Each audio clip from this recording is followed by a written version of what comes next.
test, the link is still opened, so you feel free to do your test. Once we start recording, we are going to deactivate the link. So if you are still having some outstandings, please do well to cover it up before this coming week. And as usual, once we are done with this very class, we are going to schedule you for this very test. All right. So please keep an eye on your group.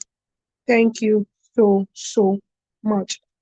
So today we are going to be today's class is going to be about management and leadership in today's organization. That's the topic for today. Management and leadership in today's organization. And at the end of today's class, I believe that you will get to know how to manage your business, and also you'll be able to lead well.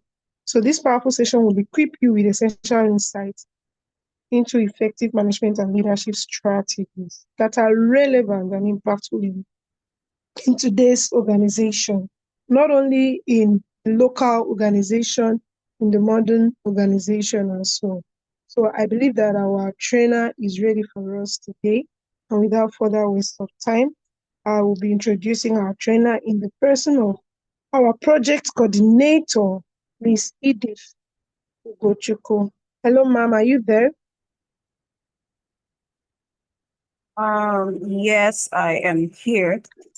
All right, you're welcome, ma'am. You can take it off from here. Okay, thank you. Good morning, everyone. Good morning, everyone. Okay, so I hope would have more students joining the call. Okay, so Pretty Beauty, good morning. Omo, Good morning, Miss Edith. Good morning, ma'am. Good morning, Mr. Jackson. Good morning to you. I hope we all had a very fruitful and productive week. All right. Just give me Excellent morning. Good, good. Okay, just give me about 2 minutes. And I would. Ma'am, your voice is faint. I don't know if anyone can still hear her. Your voice is faint. Oh. Okay. Is my voice really faint from all your ends? I literally It was shouted. louder before, but now it's faint. Okay. How about now? Yes, it's perfect. Okay, so just give me 2 minutes and I would kick off with this session, please.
Okay, great. All right. So just like architects, all right? Just like architects' blueprints, architects, they have blueprints for their construction, right? Which gives them specifics on what to do. So every leader crafts organizational framework to effectively divide their work, right? To foster a team collaboration, to streamline decision making and the likes. And in today's fast-paced world, with new competitors, shifting customer needs, and the disruptive tech companies, right? The right structure can be the difference between a thriving business and a just surviving business. So we're going to explore key building blocks like division of labor, departmentalization, hierarchy, span of control, and the likes. All right. And I know some of us on the call are business owners, right? So most of what we are going to be discussing today might not be new to you. So feel free to give your inputs, contributions as we go on this ride. So let me quickly pull up my slide. Okay. Please confirm it is visible at your end. Please confirm. Is it visible at your end? Yes, it is. Okay, great. So yes, so we're going to be looking at things like, framework determine how work gets divided, how teams collaborate, how decision flow through an organization, and many, right? So it's also important to emphasize that companies in today's world, right? Companies face constant pressure from new competitors, evolving customer expectations, disruptive technologies. So organizational structure is what helps them to work perfectly. Without an organizational structure, then, like I said earlier, the organization or the business is headed to huge failure. So we're going to be looking at these areas as you see on your screen. Okay, so that's what we call the building block of organizational design. And this simply talks about what are those key areas to consider when building an organizational structure, right? And the areas that should be taken into key consideration are: number one, division of labor. What you look at how you break they work into specialized tasks. If you want your organizational structure to be structured in such a way that your focus is on dividing across board, right? So then you know that the kind of organizational structural design that you would be setting up is the type that you focus on how labor is distributed or across board. And then some would decide to structure the organization by departmentalizing it. So that's why in some organizations you hear the finance department, the digital marketing department, the creative department. So the organization is structured the way that is departmentalized. So it depends on the organization, what your business, what is the goal of your business? Then that will determine how you want to structure your organization. And then some also look at managerial hierarchy, right? So creating levels of authority and reporting. These are areas, if you're building or if you're designing your organizational structure, these are areas you have to look at and then have a comprehensive structure that captures them all.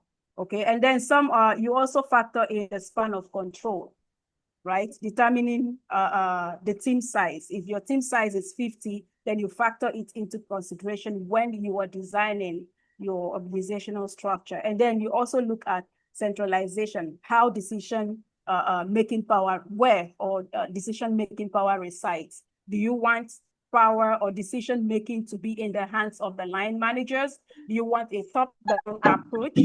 It's all your choice. So these are the 5 major areas that needs to be put into consideration when designing an organizational structure. You look at the division of labor, departmentalization, the managerial hierarchy, the span of control, and then the centralization of power.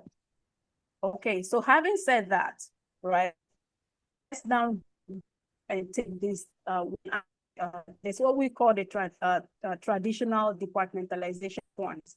Now, over the years, this is the way, this is the way businesses have functioned, right? This is the way organizations have structured their businesses over time. So departmentalization is essentially how companies organize people into teams or departments. So imagine, I put here on the screen, right? Imagine you're starting a business. So how would you? Okay, Pretty Beauty, are you speaking to me? Oh, okay. So you look at how would you group your employees? Would you put everyone who does similar work together? Okay, or would you organize them based on the product line?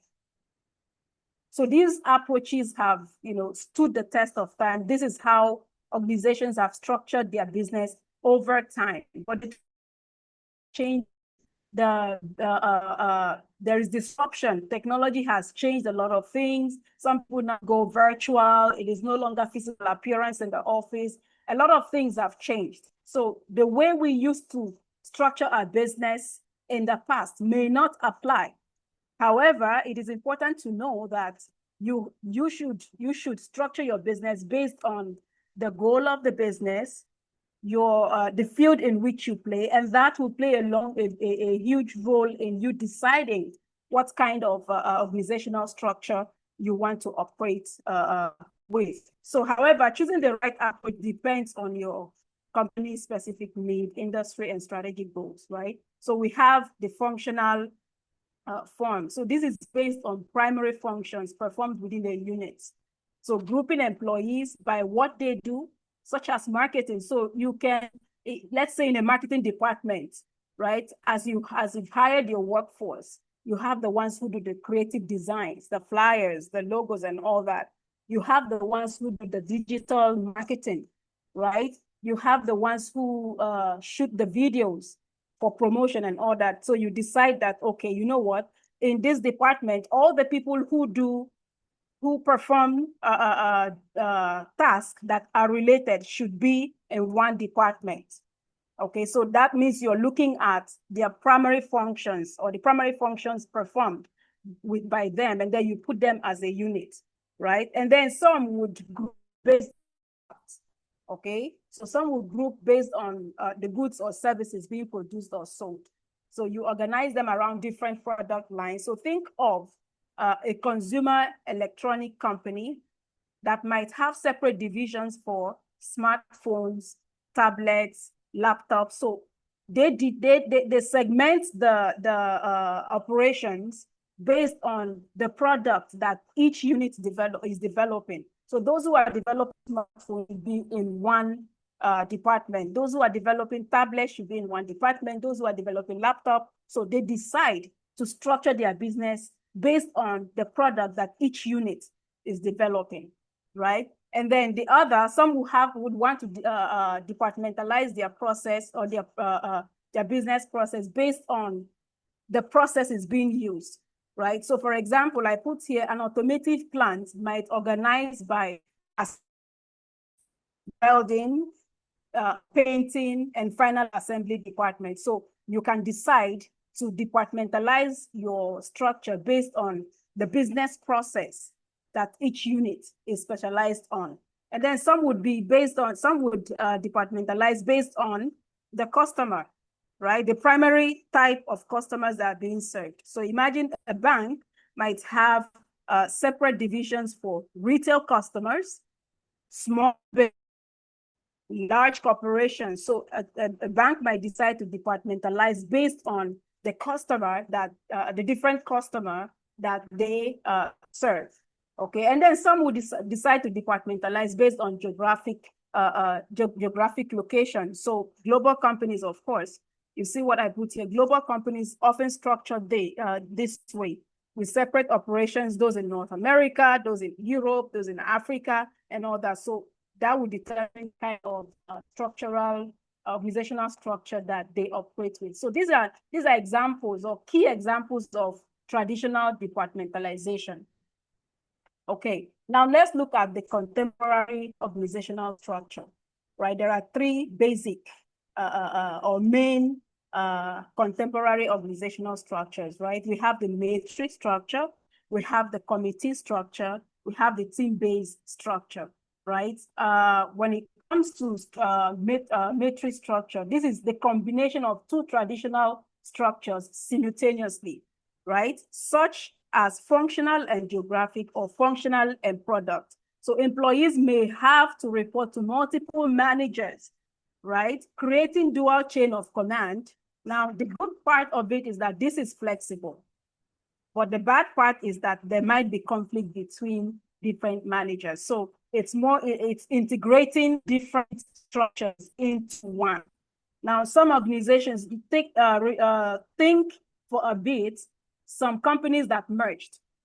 Okay, we're going to see some examples down the line. So let's say banks that merged. Okay, now remember, both banks, they have their different operational procedure, they have their different ways of doing things, but now they've merged.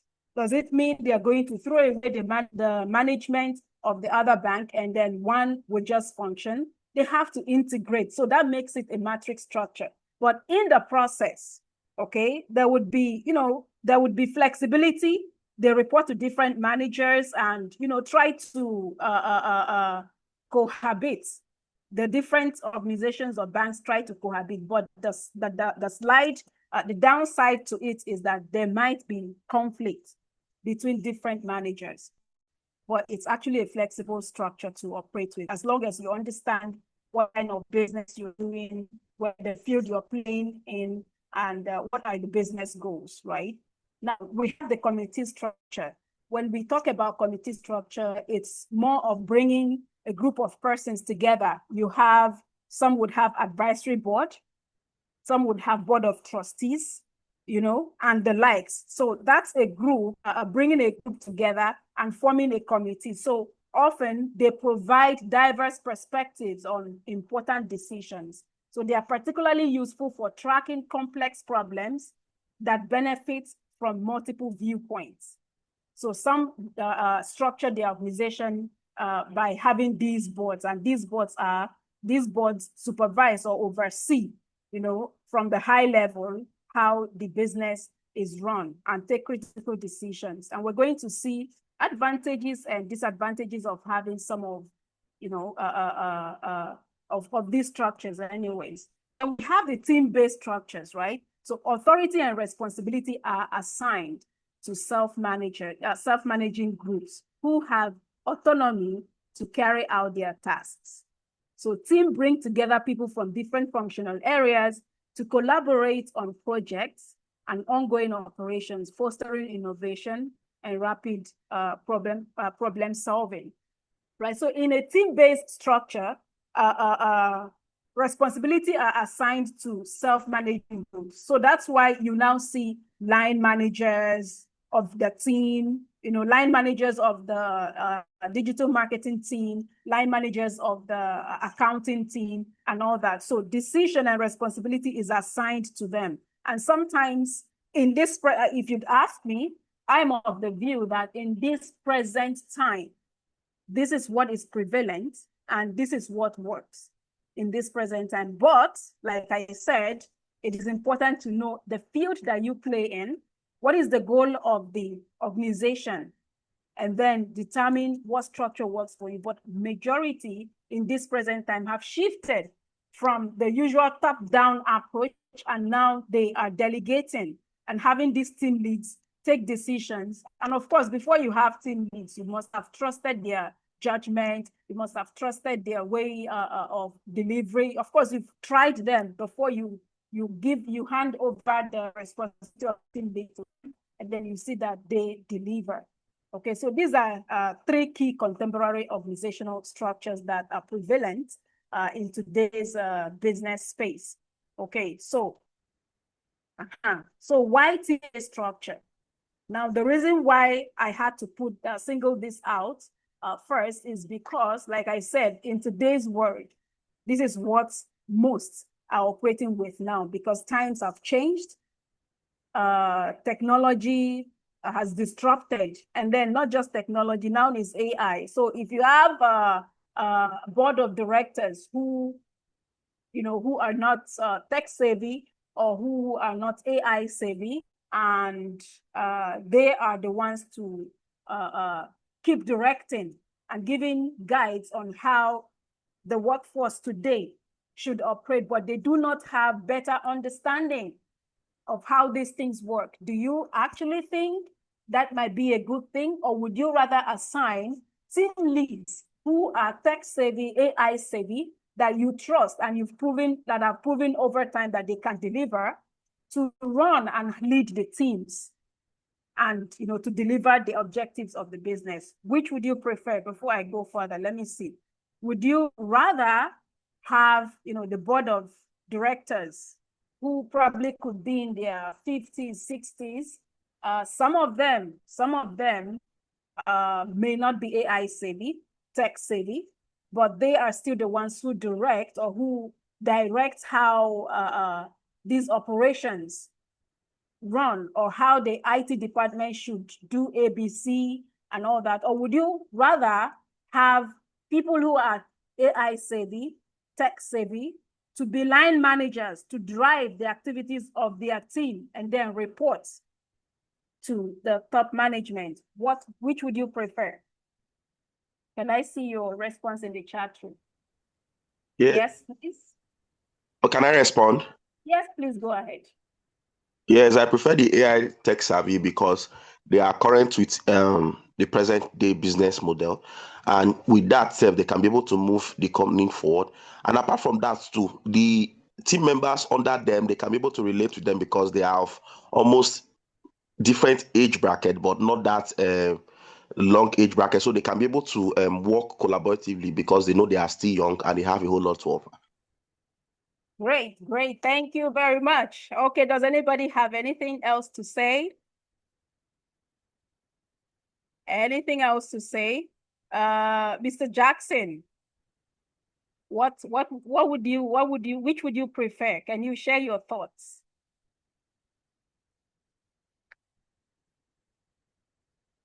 Are you there, Mr. Jackson? Okay. Does anybody else have something to say? You prefer A or B? Which do you prefer? Before we move on.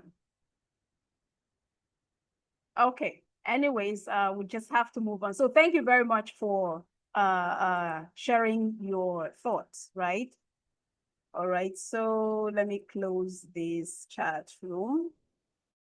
Okay, so why team-based structure? You see, team-based structure, they are focused more on specific issues or challenges facing the organization. So members meet regularly to identify problems, discuss solutions and all that, right? So in my own organization, we meet every Monday to discuss challenges, identify problems, discuss solutions, recommend improvements. And that's because we operate the team-based structure, right?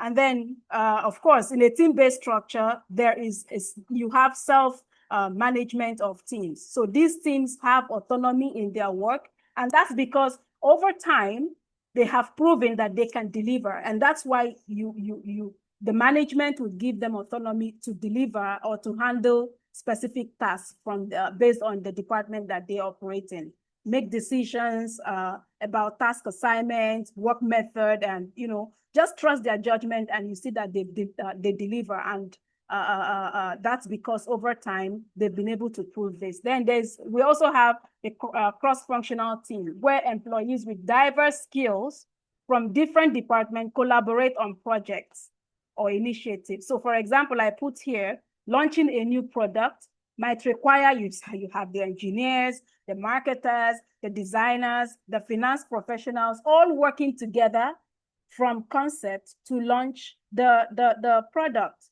right? So when you're operating a team-based structure, these are components, and I would call these advantages of operating a team-based structure. Then of course, visual teams where members collaborate remotely, using technology, working from different locations and all that. Actually, it was the COVID-19 changed the dynamics of work structure, right? And then everybody now started considering, oh, we can actually work from home or work from remote locations and still deliver. And there are some organizations today that if you are going to tell them to revert back to daily working from the office, even the top management will tell you, that is not going to happen. We can never revert back to that because they found out that, okay, this actually works. And in most cases, it saves resources, right? So these are reasons why team-based structures actually wins the day, if you'd ask me. Okay. Let me remove this from my screen. Okay, where do I put this? Okay. Okay. Now it is important to understand who reports to who and how authority flows through an organization. This is very important because if this is not well managed, there tend to be clashes. So the relationship or this relationship define not just reporting lines, but also communication channels, decision-making processes, and accountability, right? So we have the different 4 major internal relationship strategies. We have the managerial hierarchy, where the level of management within the organization from the entry-level supervisors to top executives, where we have that. And this creates the traditional organizational pyramid. So over the past 10 years, 15, 20 years, this has been what has been in operation, the managerial hierarchy from top to bottom, okay? And so the managerial hierarchy creates a clear chain of command where span of control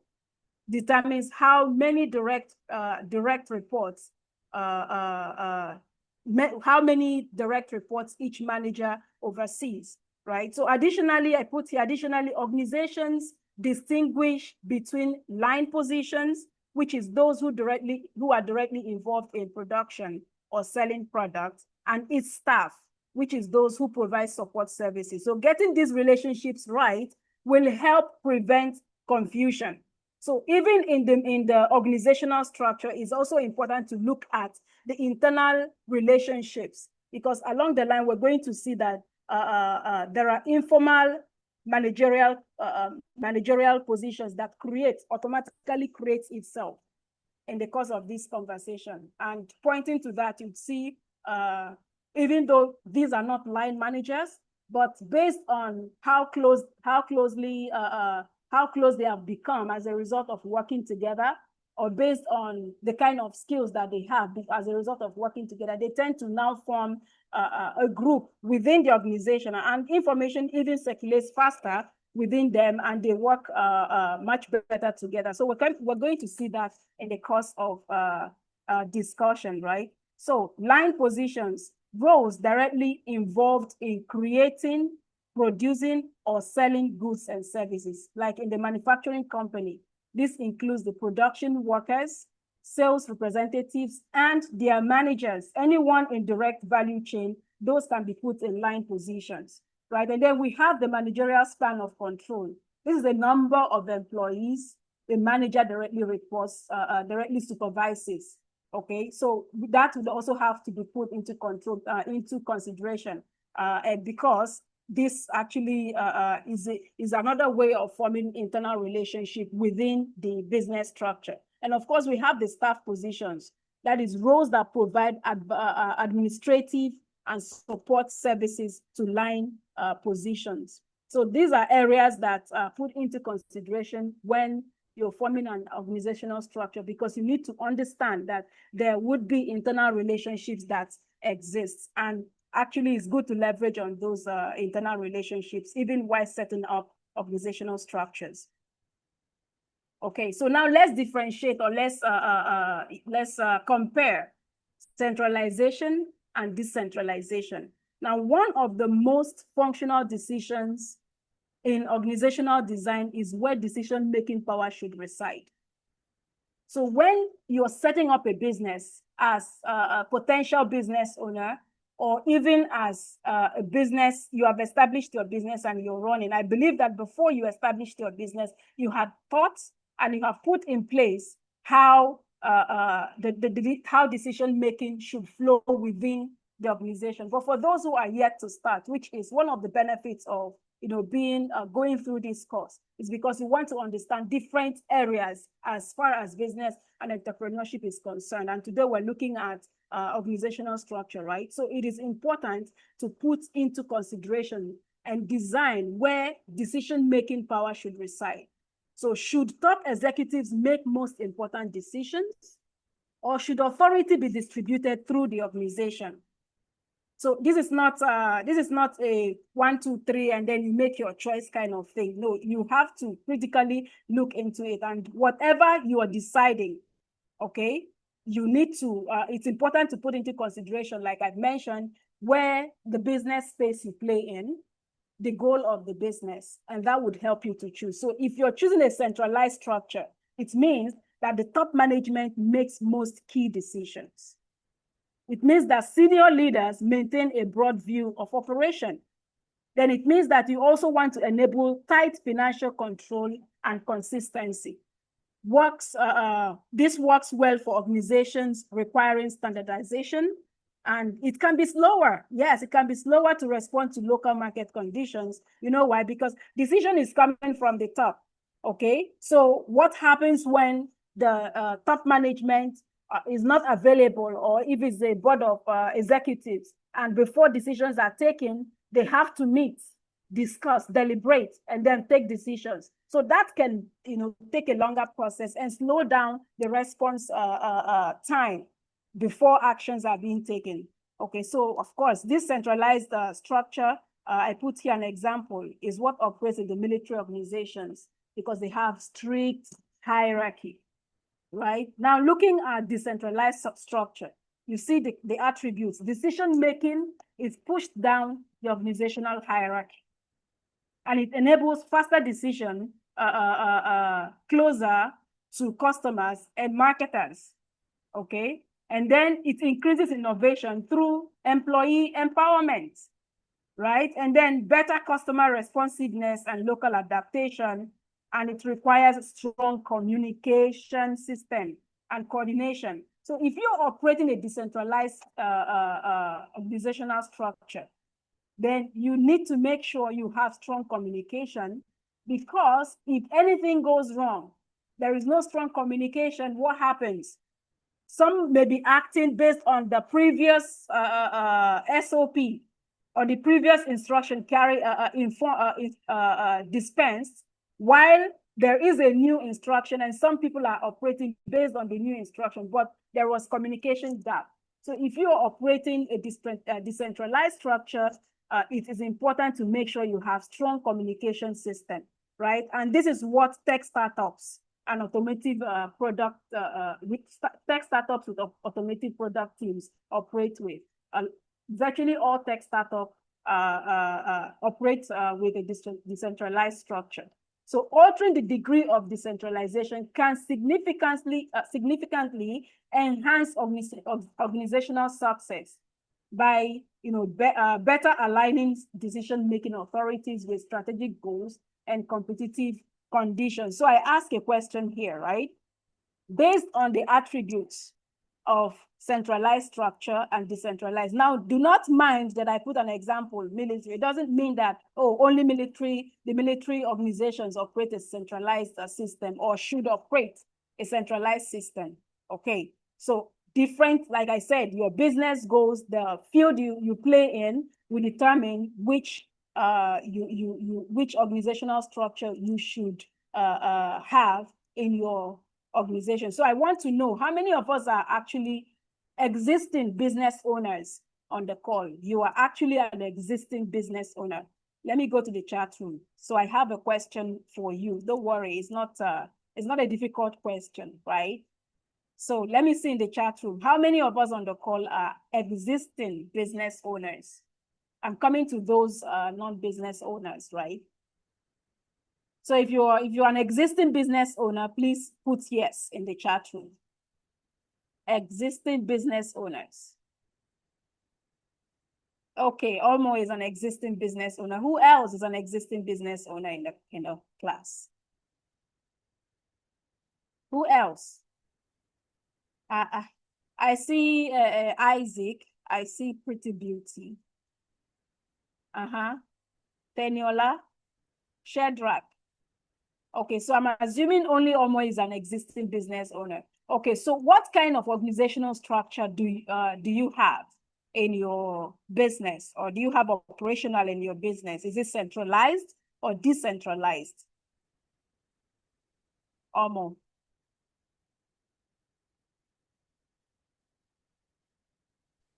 Yes, Okay, Olmo, it's tell me. decentralized.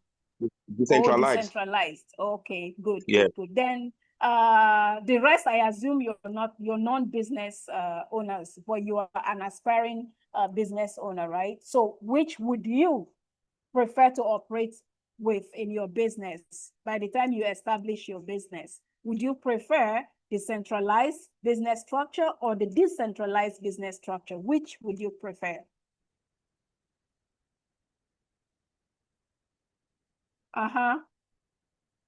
A or B? A is centralized, B is decentralized. Oh yeah, no. Okay, Pretty Beauty, decentralized, okay. Oh yeah, now, oh yeah. The rest of you, Isaac, are you with us? Are you with us? Teniola, are you with us? Shedra, are you with us? Okay, anyways, in this time and age, right? Like I mentioned earlier, most would like to have line managers and distribution of power. And in the decentralized business structure, it's easy to operate in this time and age because the time is fast changing. So you need a system that would quickly respond to change or quickly take decisions to keep up with the pace of decision making in today's prevalent world, right? So that you don't have to wait for the top management or the board of executives to meet, have meeting, deliberate, and then take a decision. So you see most government agencies or parastatals, because this hierarchy is so defined, okay? I remember when we were trying to get, in my organization, we were preparing for a summit, right? And we're trying to get the UN to send a representative to the summit. Oh, we waited. Weeks were passing by, and whenever we check, they are still waiting for instruction from the top management before deciding who would be the representative of UN to come on the summit. Oh, yes. Okay, but if it was some private sector, it is very easy to decide, okay, who goes and who does not go. So some of the private sectors that partnered with us for the summit, it was very fast to get them to say, okay, even on the first mail thread after discussing and then, okay, please, they would highlight the right person to take over, please take over, and then see to it that we partner with this organization for this summit. So it was that simple, that straight. But you see, when you are operating a centralized system, decision-making is slow most of the times. Okay, so yeah, I would also recommend the decentralized business structure, organizational business structure for businesses. Okay, so now let's look at mechanistic and organic organizational structures, right?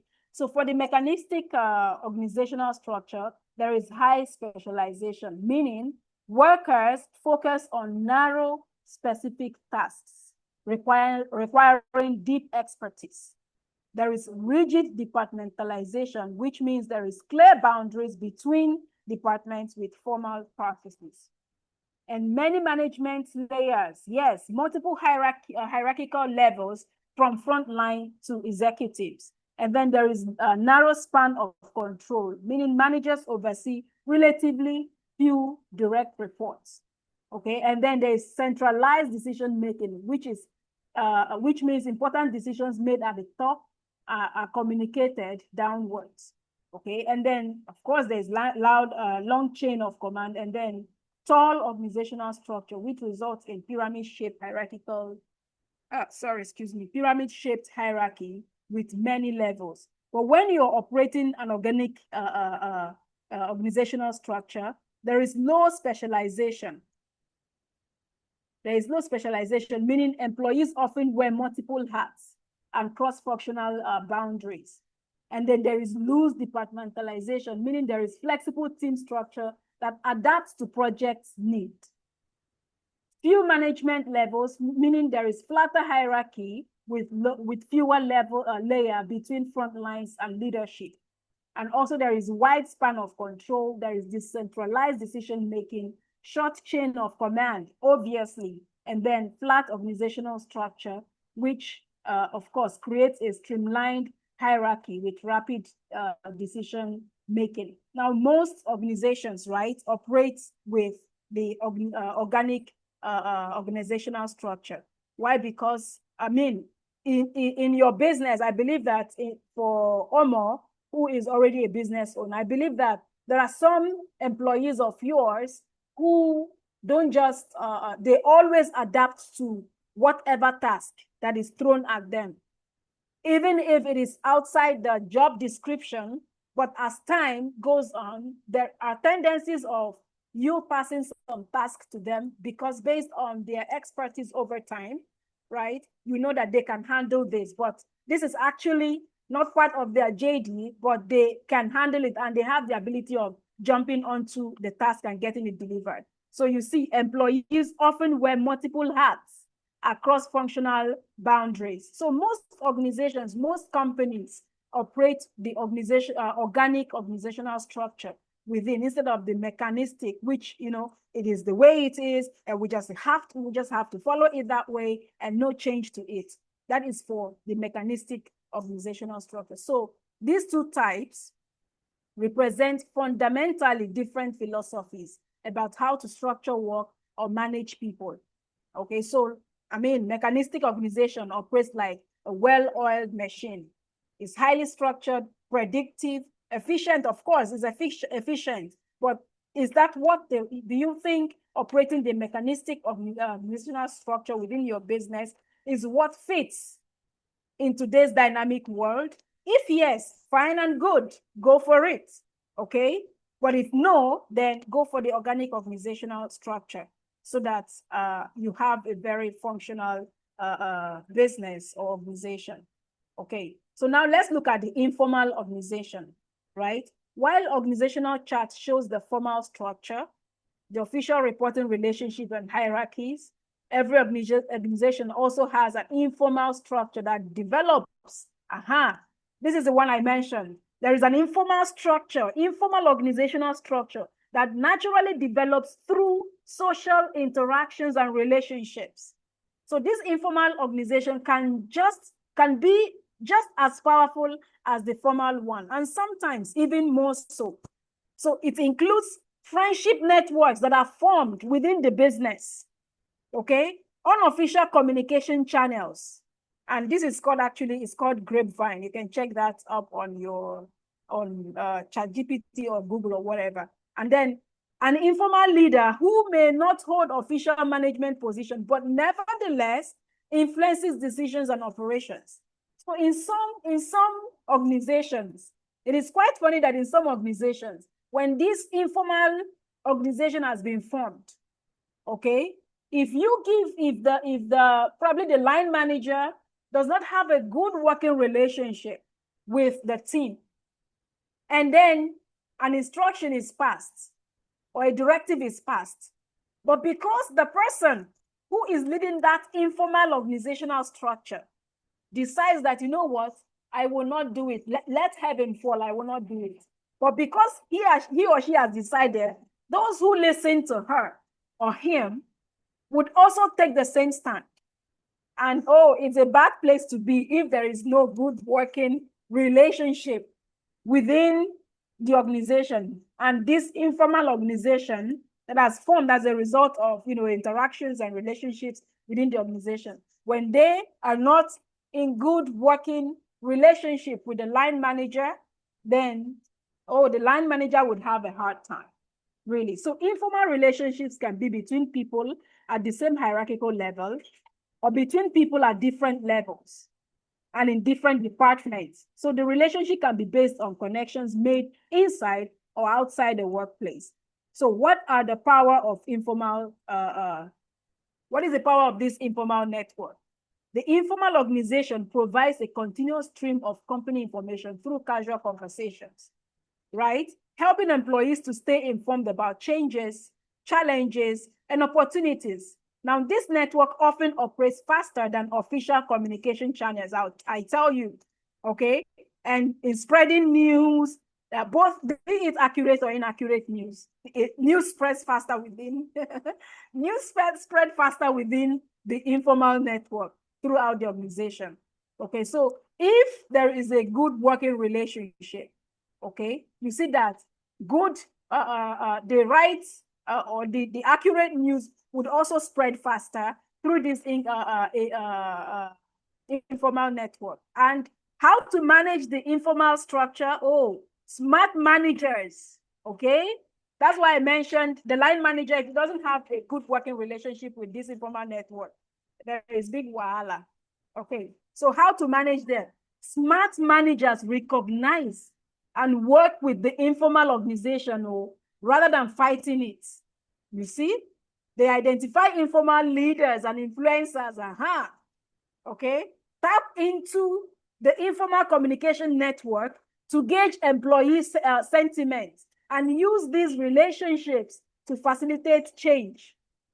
You see, so employees gain more control over their work environment by assessing information and building relationships that help them navigate organizational complexities. So in a large corporation, there is bound to be informal networks. And it will be right that the line managers or the line managers or the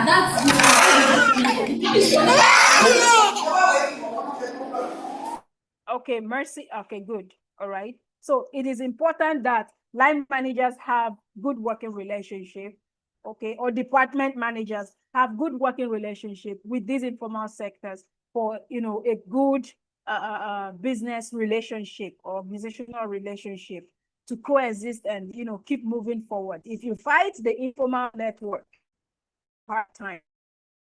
Okay, so in large corporations, take it from me, there is bound to be informal organizations within, and they have leaders, people they listen to in that network, even though they are not official line managers or they do not hold any official managerial position, but they have influence. Okay. So what are the trends influencing organizational design? Oh, yes. Okay, so in the business world never stands still. An organizational structure must evolve to keep pace with emerging trends and challenges. Yes, today's companies face unprecedented pressure from globalization, technological disruption, changing workforce expectation, and intensifying competition. So smart organizations are experimenting with innovative structures, structural approach that would have seemed radical just a decade ago. So the kind of organizational structures that are being developed these days to keep up with the pace of the evolving business environment in the last 20 years or 25 or even 15 years, it would have been said to be, oh, very radical. This is uncalled for. We can't do this. But times have changed and times keep changing. And so there are trends that needs to be looked into and then in designing organizational structure, right? So let's look at re-engineering. This is the complete redesign of business structure and process to achieve dramatic improvement in performance. So you could have started your business and then it's running. But because of the changing times, there would be need to re-engineer to restructure the business process to be able to fit in in today's world. Otherwise, you will be left behind. And those who are fast to evolve and re-engineer would just be at the top, and then you're going backward, and then before you know it, you're extinct. Okay? So we also have the virtual corporation, a network of independent companies linked by information technology to share skills, resources, and access to markets. So rather than owning every capability, virtual corporations form temporary alliance with partners who have complementary strengths, creating flexibility and efficiency. Okay, so you also have to look at incorporating the virtual side of things, talking about information technology and all that, incorporating it into your existing structure. And then, of course, virtual teams, right? We've talked about the fact that, oh, there is now virtual collaborations. You have the virtual tools collaboration across different regions and geographical distances. Okay, so these are trends that influence organizational design.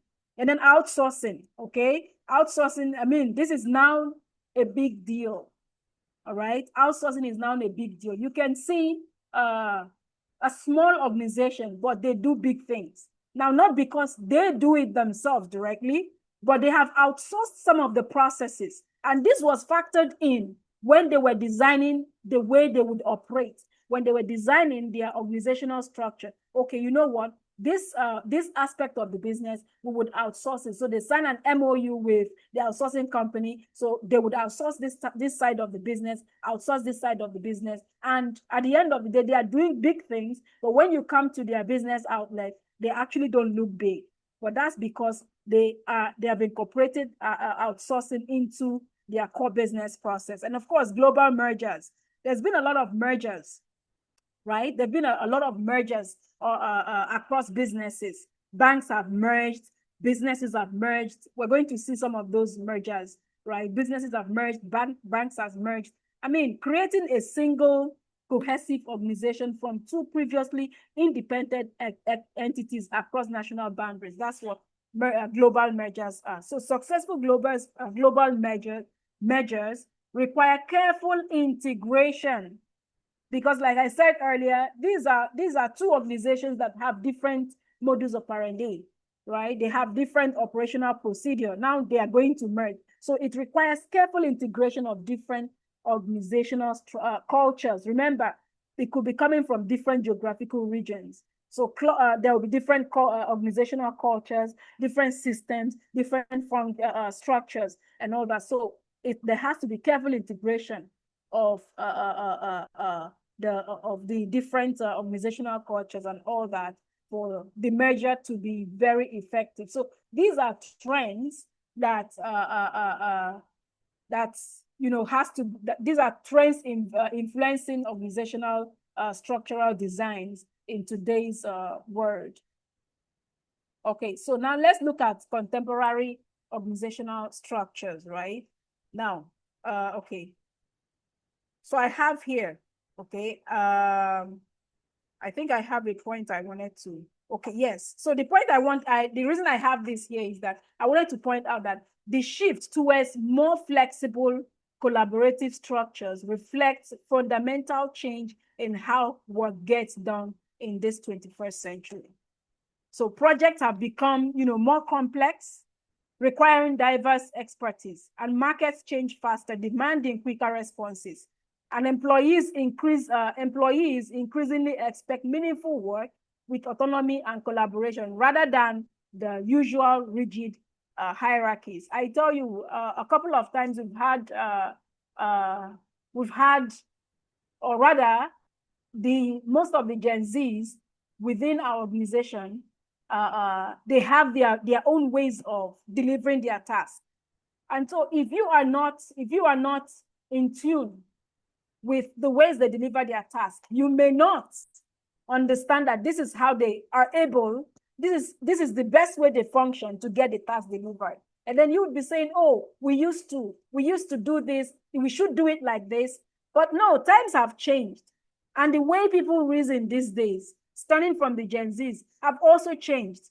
As long as they get the work delivered and they follow ethical standards, then you can actually give them that autonomy to function and deliver. So the contemporary organizational structures are actually important because times have changed and the way it operates in this 21st century is different from the way it used to operate in the past.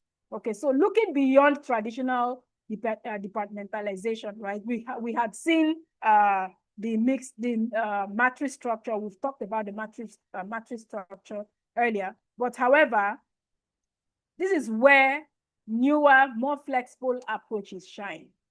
Rather than abandoning the traditional structure entirely, contemporary organizational layers on additional mechanism, which, like the matrix structure and committee will provide, would help you leverage different employee skills and facilitate cross-functional collaboration. So we have the mixed structure and the committee structure.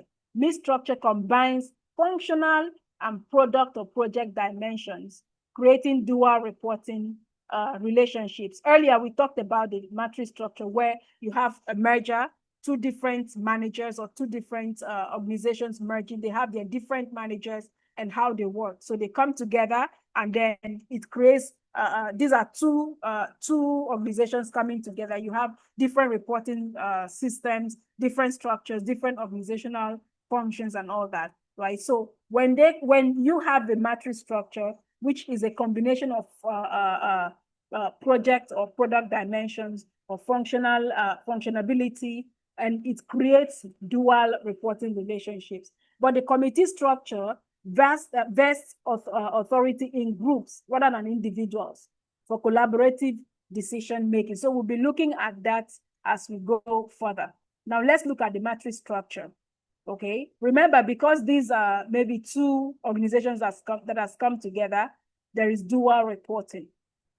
Okay, where employees report to both a functional manager, which of course is who oversees their specialty areas and career development, and they also report to a project manager who coordinates project deliverables and deadlines.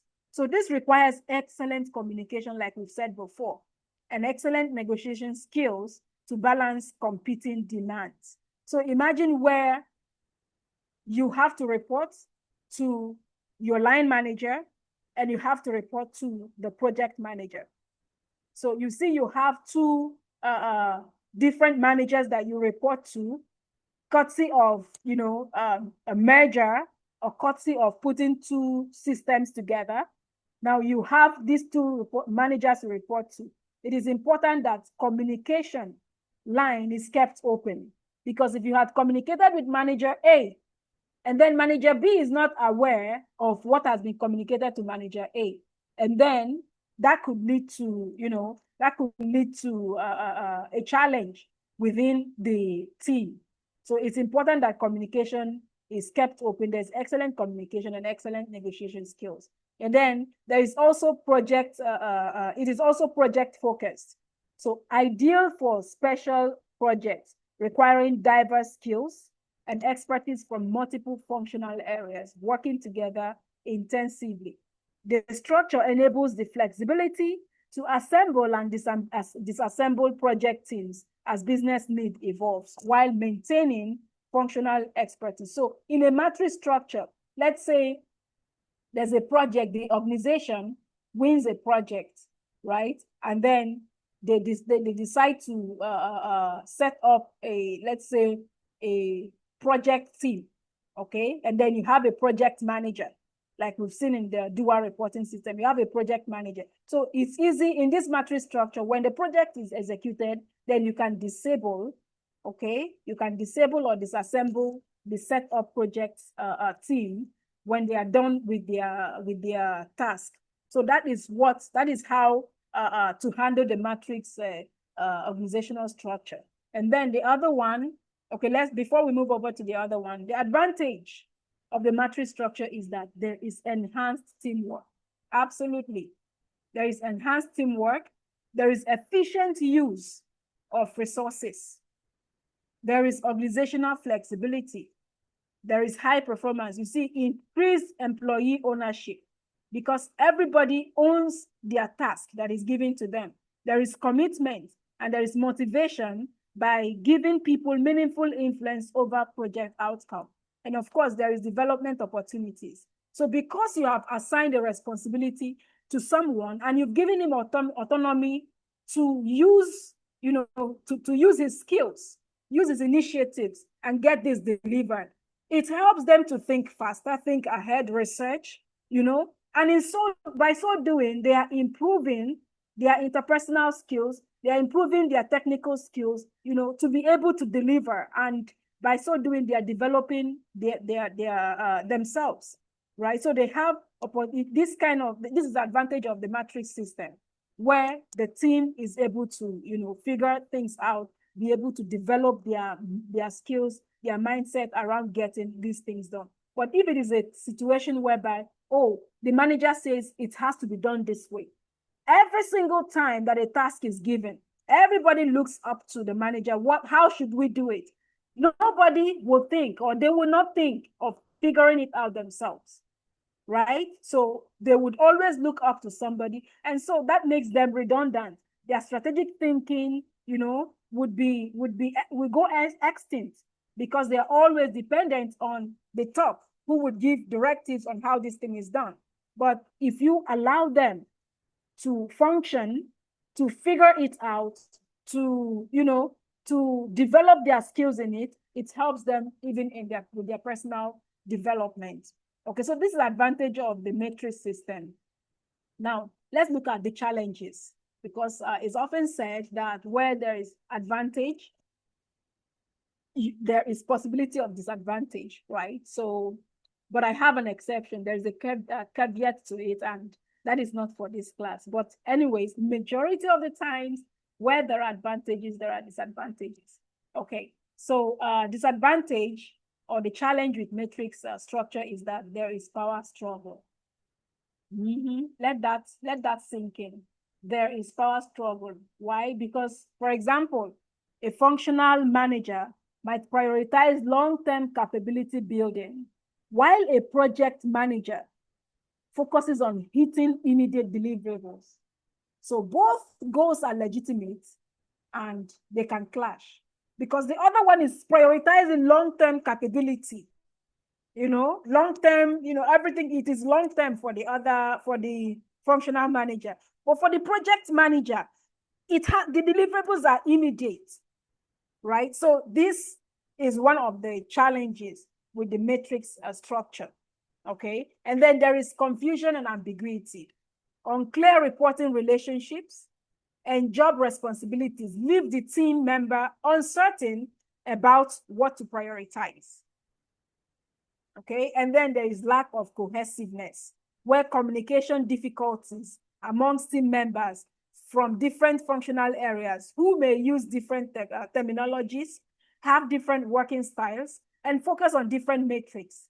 So building trust and share understanding across these boundaries takes time and intentional effort that some organizations fail to invest. Okay, so there is lack of cohesiveness in a matrix structured organization. So these are the few disadvantages. But when it's well managed, when it is well managed, I tell you, it is a good structure to operate with. Okay, so now let's look at the committee structure. Okay, the committee structure, like I mentioned earlier, is where you have the board of executives, you have the advisory board. They are the ones who call the shots and all that. So I had explained that before. So now let's look at the advantages of a committee structure: diverse viewpoint and expertise. Now, when an organization is setting up an advisory board, or is setting up their board of executives, now in their selection, they don't just go to the roadside or look at their friend list and select. They select people who are experts in their different fields. They select people who are respected in the society based on their achievables, or what they have done in the society. That when you mention their names and say, okay, Mr. A is also part of our board of executive, is on our board. Okay, everybody says, oh, okay, I think that board has integrity, right? So there is diverse viewpoints. So bringing together people with various backgrounds, experiences, and areas of expertise, dramatically expanding the range of solution possibilities. So when there is when you have this team, it's very easy to solve a challenge when they come. So committee members challenge each other's assumption, identify blind spots, and pressure test ideas before committing resources. And the result is typically more thorough analysis than individual decision makings can achieve. So you see, when these people with their wealth of knowledge, expertise, and all that, when they come together to analyze a situation, they will definitely come up with, a solution to it. So organizations that do not have these kind of boards sometimes lose out, because when some certain challenges come, you don't have people who can sit down and look at it critically and possibly, be able to do one or two things to ameliorate the situation. So the advantage of having a committee structure is, one, you have the diverse viewpoint and expertise, and then enhanced coordination. Okay, so for example, Novartis, right? They use an executive committee structure where leaders overseeing different global business operations meet regularly. So this ensures that decision is not in one division. Okay, this ensures that decision in one division consider implications for other divisions, maintaining strategic coherence across the complex organization. So you see, when they all come together, they are able to, look at the situation from different angles, okay, and then provide solution to it. So these are the advantages of a committee structure. It's actually, if your business is expanding, okay, it is actually important to get a board of directors, board of executive, or what have you, that would be able to help to checkmate the activities of the organization, and also to help the organization direct it towards the right direction. Okay. Now let's look at the disadvantages. So one will say, look at the advantage, major advantages too. But disadvantage now, how many disadvantages? These are the 4 major disadvantages of a committee structure. And you and I would agree that there is slow decision making. They have to sit now, right? They have to sit, discuss, deliberate,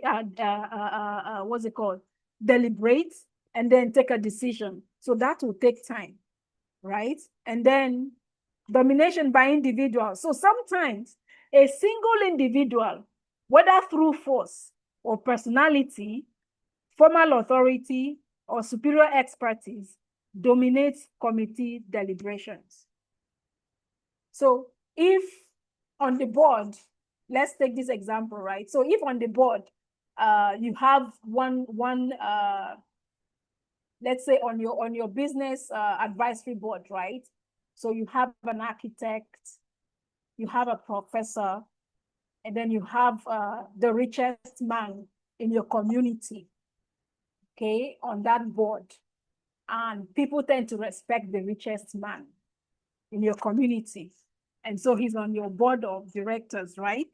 And the architect has given, let's say this is a construction company, right? So you have, the architect has given his very vital and valid points as to why this structure should be built with what's it called? With these materials instead of the other materials.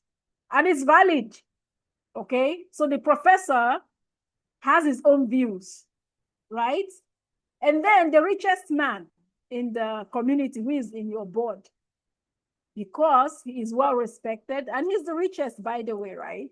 And then he says, no, I think this is the way we should go with the other materials because of ABC.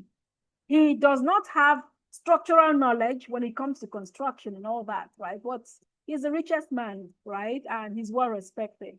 And he pushes that his thoughts or his idea should be taken. And because he's well respected and nobody, probably people will not want to, the other board members will not want to get in his bad books, right?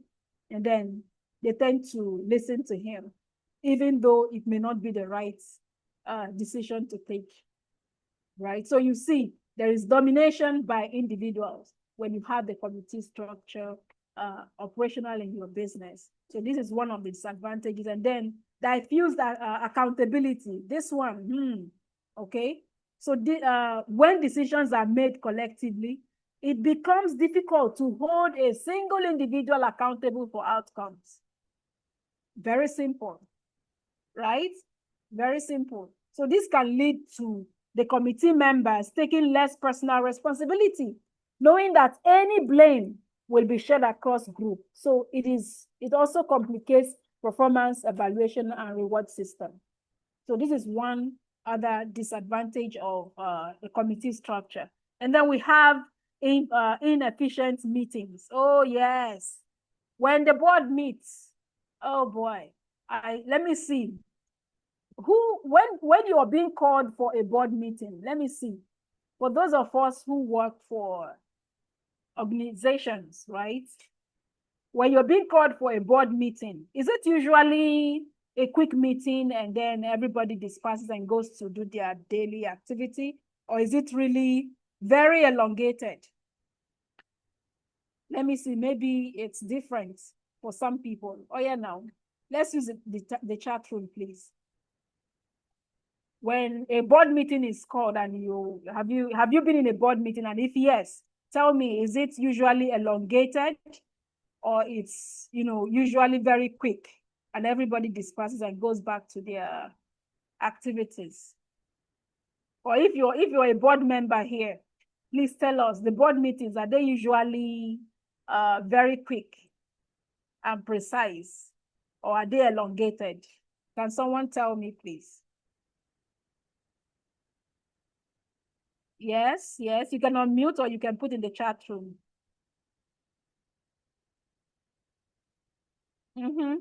Anyone? Pretty Beauty, are you there? Omo, yeah now. Teniola? Shadrach? Tell us now. Anybody? Are we still together? Are we still together? Oh, Pretty Beauty. Your board meetings are usually quick and precise. Amazing. Amazing. Okay, good. Thank you. Any other person? It's like Pretty Beauty, you are a board member. It's like you're one of those board members that makes it quick and precise. Okay, so in most cases, right? In most cases, when the board meets, it's usually an extended meeting. Okay, and sometimes some people will tell you, oh, the meetings, what was discussed in the meetings, they kept running round and round and round and round and all that. So committee meetings can be lengthy, okay, with little tangible accomplishments, you see. So yeah, these are the disadvantages of a committee structure, okay? So yeah, so take away from this segment is, we have evolving structures. Organizations should continuously evolve their organizational structure to meet with the pace of the time we are in, okay? And then we have matrix structure. We looked at the matrix structure, the benefits and the disadvantages, okay?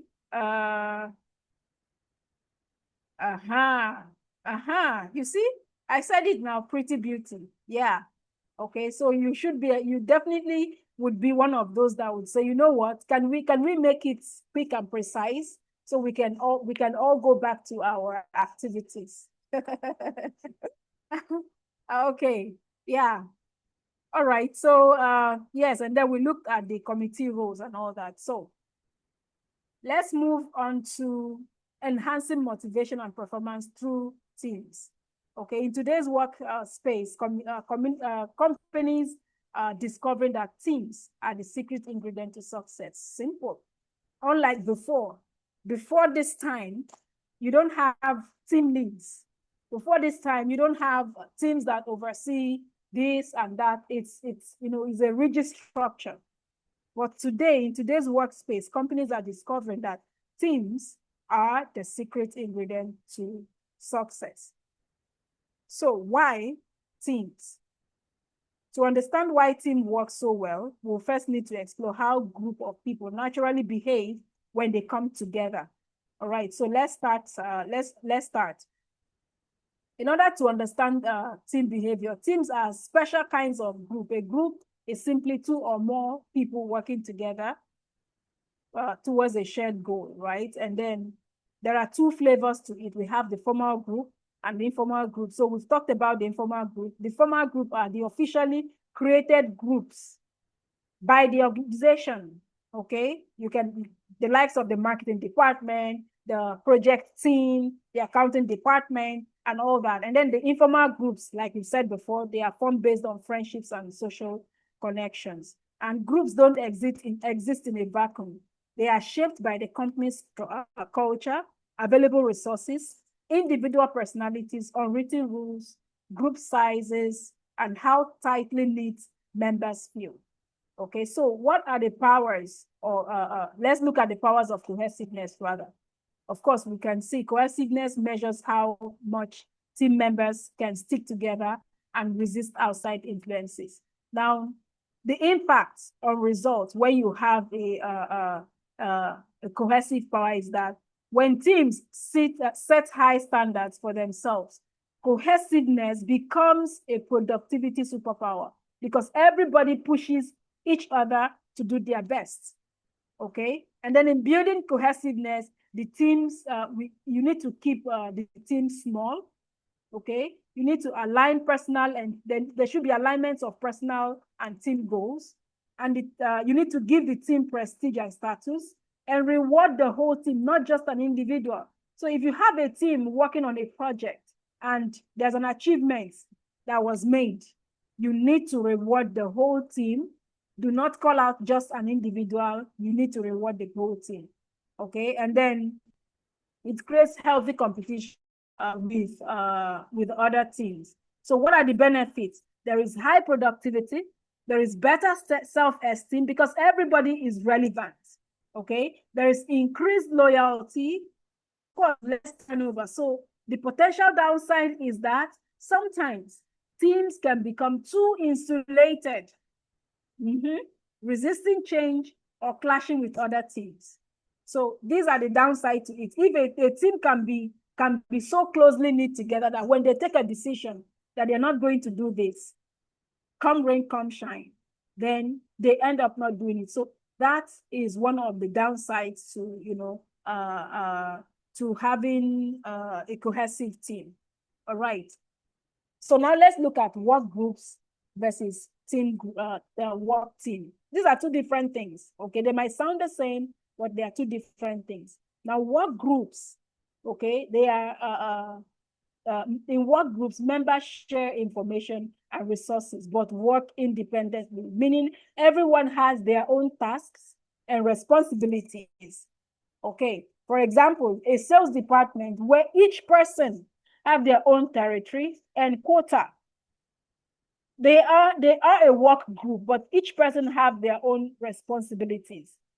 Whereas a work team, they are members who collaborate intensively, combining knowledge and skills towards a shared goal. Example is a product development team designing a new app together.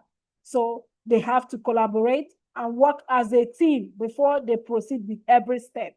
But a work group, they are individuals who have their own, they could be in one department, but they have their own quota.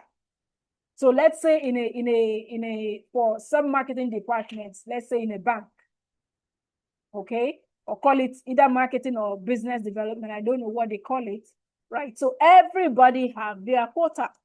And that's why you see those marketing staff from banks or from different organizations, because they have their quota. They are a work group, but they have their individual quota and responsibilities to meet up with. So this is the difference between a work group and a work team. Okay. So what are the weaknesses and strengths of group decision making? Obviously, the strength is that you have more brain power, you have better quality, you have higher buy-in in terms of people support decisions they help to make. Yes. So if you get me involved in decision-making process and we take this decision, then it behoves on me to also support and see that the decision that has been taken is actually upheld, right? So, but the weakness is that it takes longer. So getting everybody to align takes longer time, okay? And there is what we call groupthink risk. That is the pressure to conform can silence dissenting voices, right? So when some people in a group, you see that, oh, every time there is a question, every time there is a task to deliver, it's always Mr. A, Mr. B, Miss C, Miss D that does it, is at the forefront. Then the rest of the people will just muscle up and they just follow whatever these four persons, has come up with for us to do. That's what we're going to do. So it's actually puts pressure to conform, and they can silence dissenting voices. And then you have unequal participation. So there is a few loud voices, and those few loud voices would, dominate the other voices from being heard. Okay, and then there's diffuse responsibility. So somebody will say, oh, well, it wasn't just my decision. We decided it together. So there is no accountability. Okay, so that's the weakness of taking group decisions or group decision making. So everybody will say, well, there's nobody to take the responsibility. We all took the decision together. If it fails, we all fail. So nobody is accountable. Okay. So understanding these trade-offs will help managers and team members navigate group dynamics more effectively. So it is important to put this into great consideration before knowing how to deal with group decision. If you would want to work with group decision, or you want the line manager to take decisions, or what have you. Okay. So what are the types of work teams, right? We have the problem-solving teams, okay, where employees from different departments meet regularly to brainstorm improvements and discuss quality and then efficiency or work environment issues. So like I said, in my own organization, we meet on Mondays, could be virtually, especially virtually anyways. And then we discuss what we did last week, what were the challenges, what are we doing this week? Do you foresee any challenges? If challenge A comes up, how do we tackle it? And all that, right? So yeah, so you have problem-solving team. You have self-managed work team. These are the all-stars of autonomy. Wow. With no traditional supervisor, they set their own goals, they plan work, they schedule, they choose team members, evaluate their own performance, and all that. And then we have the cross-functional team, employees from different departments.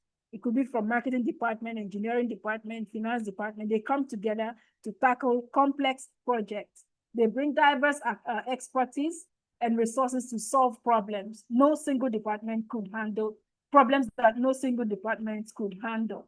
So these are the types of work teams. So it depends on what type of work team you have within your organization, or you would like to operate within your organization. But these are the basic three that we have to discuss today.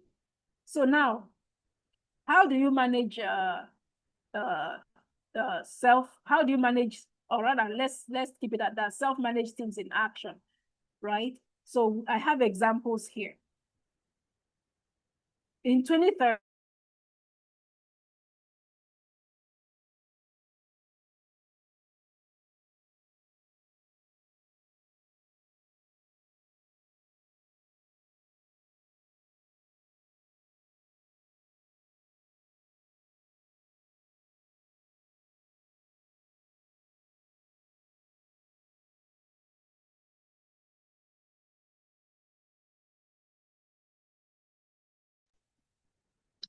Please, can anyone still hear her?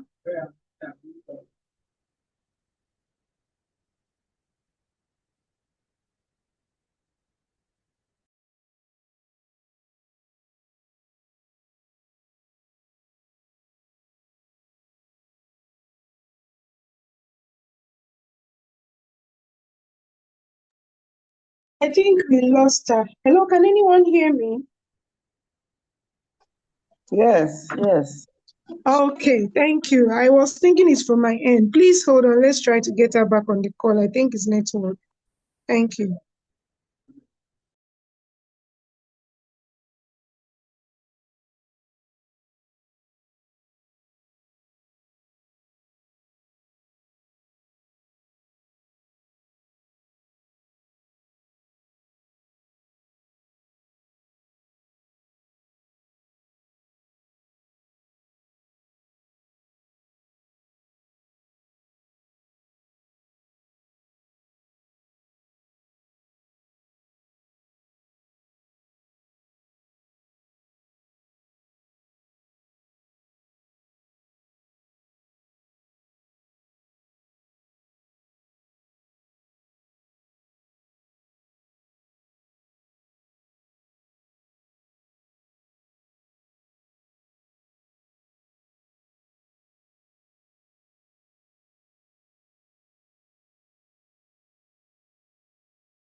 Please let's be patient while we try to get her back. Thank you so much.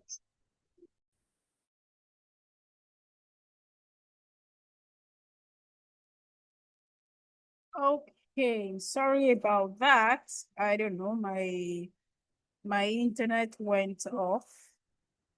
Okay. Yeah, you're welcome please, back. all right, thank you, thank you, thank you. Okay, so let's go back to our slides. Okay. All right, please confirm you can see my slide. Can see your slides. Welcome back, Okay, ma'am. thank you very much. Okay, so we were looking at examples of self-managed teams, right? So I had mentioned that this online retailer, Zappos, you can check them out online, Google about, right? They made waves by eliminating traditional bosses and organizational charts. So they adopted what they called holacracy, a system where self-managed teams take charge. So employees gained unprecedented autonomy to make decisions and drive initiatives. Okay. And then another example is the WL Gore, right? They are an Elixir guitar string specialist. So what they did was a small team spent 3 years autonomously developing the Elixir guitar strings. Without supervisors, they persuaded the colleagues to help perform their design. And the result, they became the #1 selling acoustic guitar string brand worldwide. Okay, so this is self-managed teams in action. So there are organizations that actually work. They have structured their business in such a way that they give teams the autonomy to take decisions, get the work done. All they want is the result. And you can find this actually in tech firms. I have a friend who works with InterSwitch, and so they are the ones who it's the innovation hub. They call theirs innovation hub arm of InterSwitch. So they have the autonomy to build applications, develop processes, and all that. All InterSwitch wants from them is for this week. This is the task for this week. However you're going to do it. But by the last Friday of, this is the task for this month. By the last Friday of this month, we want to see the product.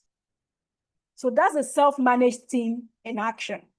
You see, so these real-world examples show that giving teams freedom and responsibility can lead to remarkable innovation and market success. All right, so now what are the key factors for high-performing team? Clear goals, okay? Clear goals, true collaboration, synergy, and shared commitment. So creating high-performing team is not just accidental. It requires intentional design, ongoing effort, and strategic thinking from the leadership. Okay, so it's what separates great team from the ones are these 4 essential ingredients. There has to be clear goals. There has to be true collaboration. There has to be synergy, and there has to be shared commitment. Okay. Now let's look at building a high performance team, right? By understanding how groups work, knowing the difference between work group and true teams, and recognizing both the strengths and pitfalls of group decisions, organizations can strategically harness the power of collaboration. So if a team must work and be functional, there has to be great collaboration within the team. Okay, so would move over. Let me check what's my time now. Okay, Mercy, is it time for break or I should continue? Mercy? Mercy, Mercy? Mercy, are you there? Yes, ma'am. Break is by 12. So, yeah, so you can still continue. Break is by 12 to 12:30. Okay. Yes. Okay, that's fine. All right, so we move over to the part 2 of our class or our session today, right? So we're looking at organizational relationship and authority, how companies structure themselves to get work done efficiently and maintain control. Okay.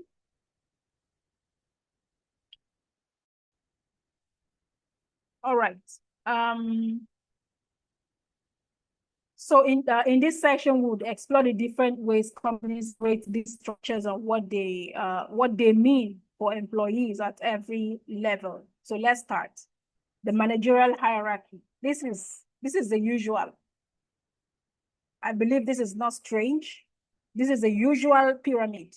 So most companies organize their managers into 3 distinctive levels. You have the top management where you have the CEO seated, you have the big decision makers seated there, the presidents and all that. And then in the middle, you have the middle management where you have the departmental heads who connect strategy to execution. And then you have the supervisory management. These are the frontline managers directly overseeing employees and all their activities. So this pyramid structure creates clear reporting relationship. Everyone knows who they report to and who to them. So information flows, from up to bottom through these layers, and decision cascades from top to bottom as well. So this is the usual that we all know, right? Now, going beyond traditional hierarchy, okay, let's look at the Morningstar company. Now, not every company follows the traditional pyramid. So what the Morningstar did, right? They operated what they called the self-management principle. So guess what? They had 0 bosses or managers. They had 600 permanent colleagues. They don't call them employees, though. They are all colleagues. Because there is no manager. Okay, so this is going beyond the traditional, hierarchical structure. They came up with their own, and it worked for them because they know what they want to achieve. They know what the business goal is. They know where they play in, and so they came up with their own. So they had 600 permanent colleagues, not employees, and then they had 4,000 seasonal workers during harvest. And then everyone takes personal responsibility for achieving company goals. Coordination happens through direct communication and written agreements across board. And what was the result? A high efficient, innovative company where people manage themselves. So again, whatever your business goal is, whatever field you're playing in, you need to have a clear understanding, clear picture of it before deciding what kind of structure do you want this business to run on. Okay, so this is going beyond the traditional hierarchy that we had seen in the previous slide. Now, let's look at chain of command and unity of command. These are 2 fundamental principles that keep operations running smoothly. There has to be chain of command, and there has to be unity of command. So talking about chain of command, this is the official line of authority running from top to top of the organization to the bottom. So it answers the question, who reports to who? Okay.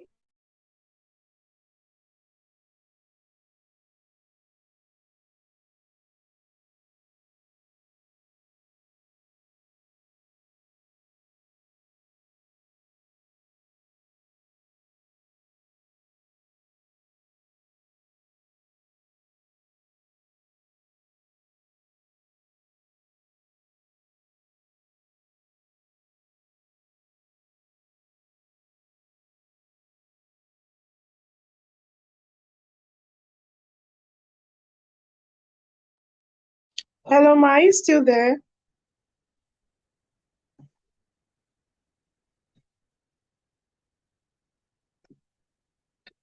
Hello, Ma, are you still there?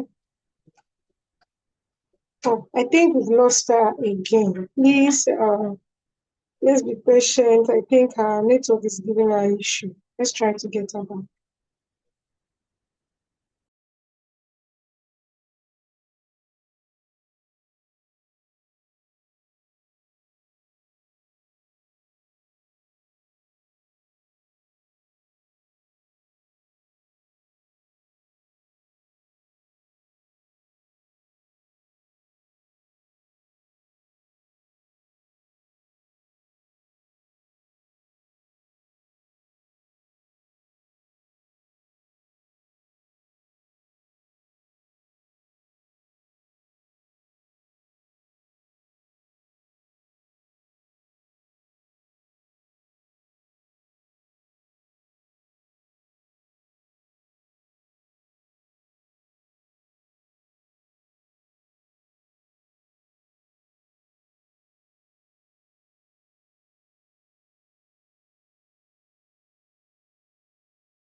Okay, once again, sorry about that. Understand why my network will go off. Okay. Okay, let's hope this does not go off again. All right, so sorry about that. All right, let's go back to our slide. Please confirm you can see my slide and I am audible. Yes, loud and clear. We can see your slide. Okay. All right. Thank you very much. So yes. So yeah, so I mentioned that these are two fundamental principles that keep the organization running smoothly. There has to be chain of command. There has to be unity of command. Okay, so now what is the challenge with the matrix organization? Matrix organizational structure, right? Some companies use matrix structure where employees report to multiple managers. We've seen this before, right? I just brought this here because I needed to explain something. Okay, so let's say both a project manager and a functional department head. So this violates the unity of command. So the reason why I brought this here is, we've looked at unity of command, right? Where a simple but powerful rule, everyone should have exactly one boss. But what happens in a matrix structure where there is a merger, okay? And then they report to the functional manager and they report to the project manager. So obviously this violates the unity of command that should be operational in an organization, right? So the problem is that there is conflicting priorities and unclear authority. So that's one problem, one key problem that could stem from that within a unity structure kind of organization. So employees in divisions that operate in both locations were unsure about which CEO's decision took precedence. Okay, so example is the Unilever experience with dual leadership. So let's quickly go to let's go online and understand what really happened. All right, the Unilever experience with dual leadership. Okay, so let's check with ChatGPT. I will switch my screen to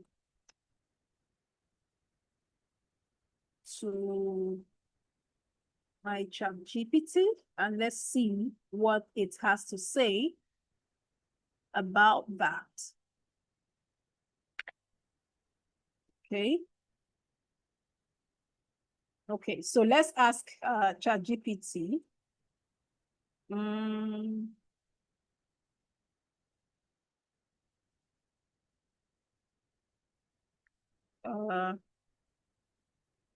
Please tell me about the Unilever's experience with dual leadership, right? Let's see.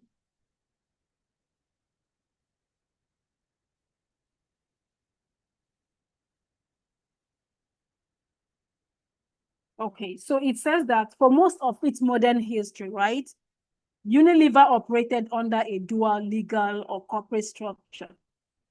One parent company in the Netherlands and the other in the UK. You see, so Unilever NV is the one from Netherlands, and then Unilever PLC is the one from UK.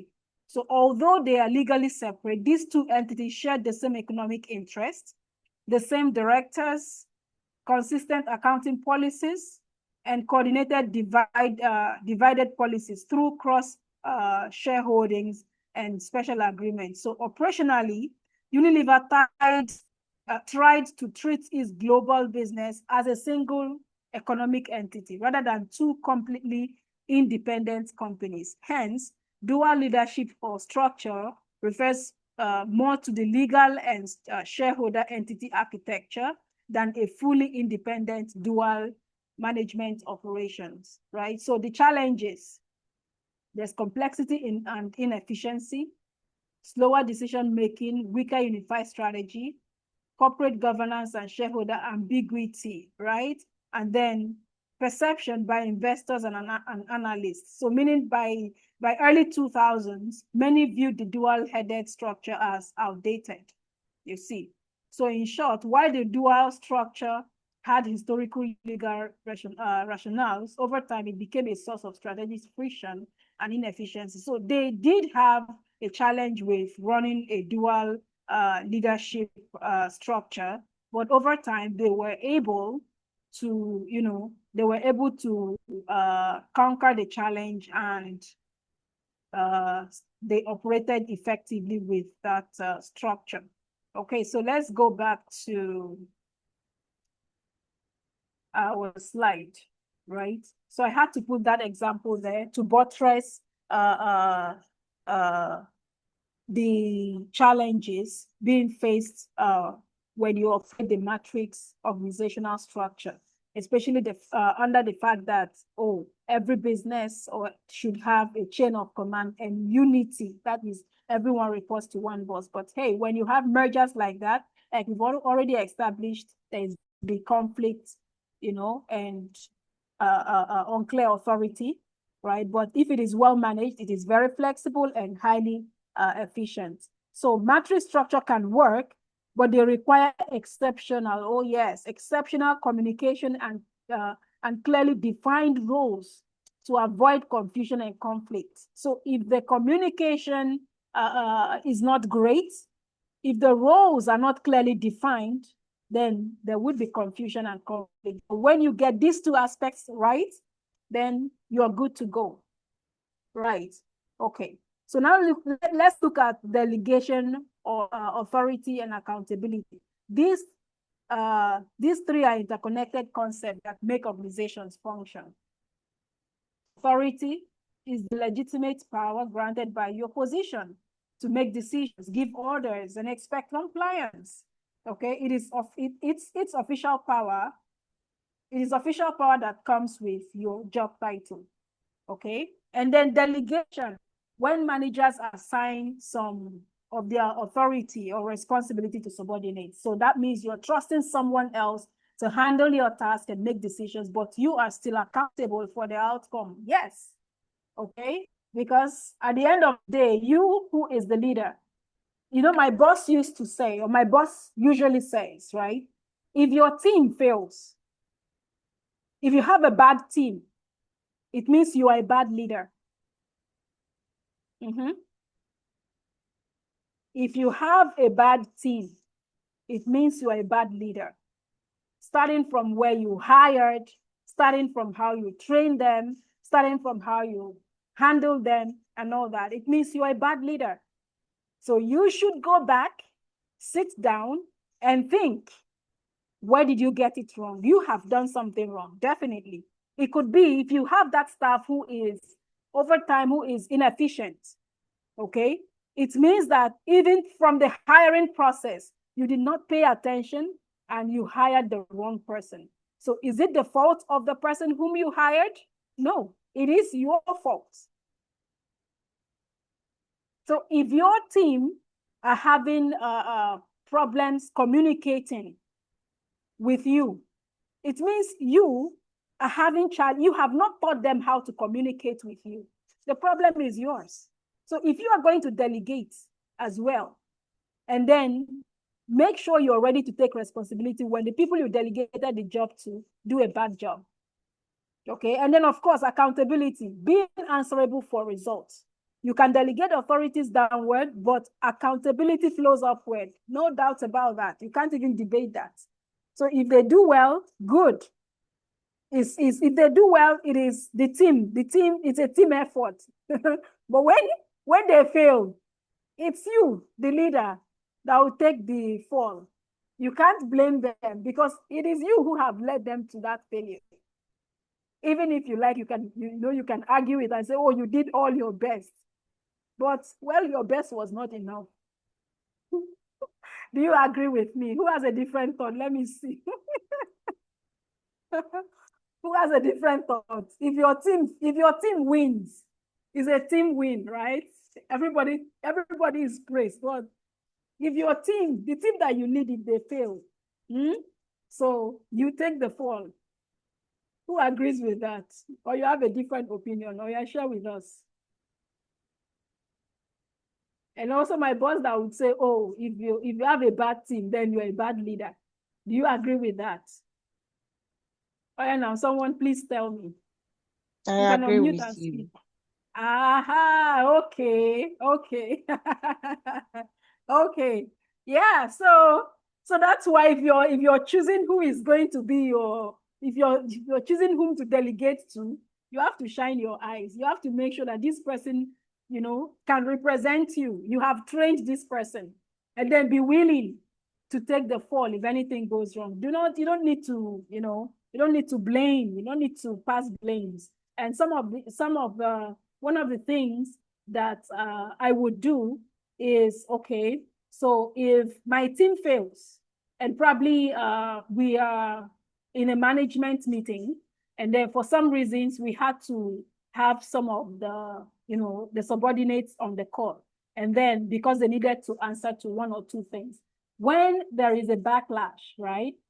So I will speak and take the responsibility of the failures, not the team. At the end of the day, after the whole conversation, then I would go back to the team. Where did we get it wrong? What really happened? Then they can tell that this is what happened, this is what happened, and then we've learned from it, and then we move ahead and make sure it doesn't repeat itself. Okay, so effective delegation, let me see, I have it, there's a chart in summary, in the word of everything, what is that? Everything rises and falls. I agree with you. Yes, Mr. Rick. Yes, absolutely. Absolutely. Okay. So yeah. So effective delegation empowers employees and develops their skills. Okay. But managers must balance trust with oversight to ensure accountability. Apt. This is very profound, right? Okay. Now let's look at span of control, the narrow versus the wide. Now, span of control refers to how many employees report directly to one Hello, manager. ma'am. Yes, please. Is it break time? Yes, please. Okay. Let me finish this slide and then we can go on our break. Okay. So, span of control refers to how many employees report directly to one manager. Now, this choice dramatically impacts how organizations operate. So if for a narrow span, it means few direct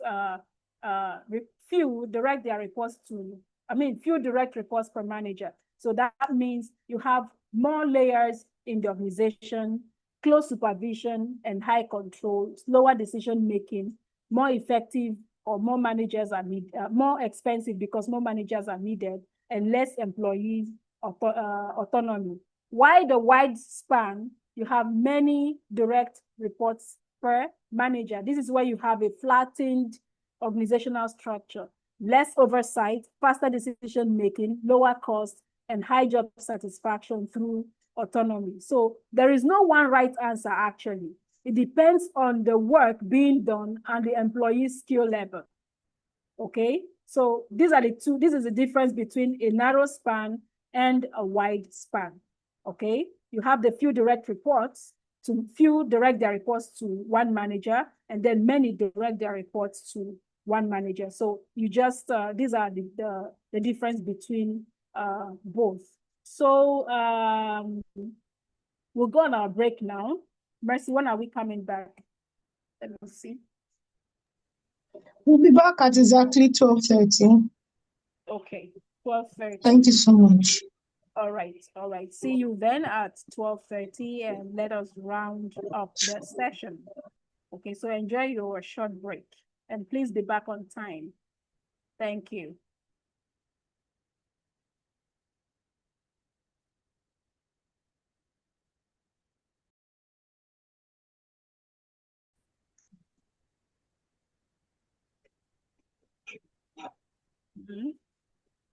Where are the rest of us? Okay.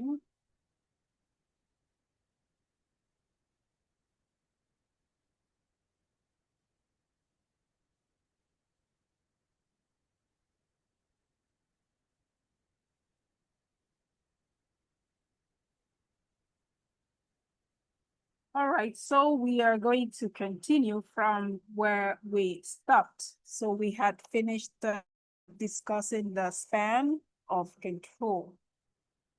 Okay, so let's look at factors that influence span of control, right? What determines whether a manager can effectively supervise 5 people or 50? It all depends largely on the complexity of the work. That is very true. Okay, so one of the factors, okay, we have simple and repetitive tasks. All right, wide span works well, right? You see, when employees perform identical, straightforward tasks like the assembly line work or data entry, one major manager can effectively oversee a large number of people, sometimes 30, 50, or even more. And why is that? Because the work is predictable. Okay, so that could affect, influence this span of control. But for complex and varied tasks, when employees do complex, dissimilar work, like, in research, scientists, software architects, or strategic consultants, managers can only effectively supervise a small number, let's say 5 to 8. And why? Because work requires frequent consultation, customized guidance, and significant manager involvement in problem solving. So what kind of work that needs to be done would actually determine what kind of approach that will be used or implemented in the process of controlling the task or the work itself. All right, so yeah, so having discussed this, okay, we started before the break, right? So the key takeaway in this session is that structures define relationship. Hierarchy provides clarity. We discussed that because because of the management pyramid, we talked about the top, middle, and supervisory levels or categories of the pyramid creates clear chains of command through innovative, though innovative companies like Morningstar prove alternative exits, like, when we saw the Morningstar company that decided that there will be no manager, everybody, they are all colleagues and not staff and all that, right? So, but hierarchy provides clarity. Then we looked at unity of command, why it matters. We looked at delegation powers performance, where we talked about effective delegation of authority,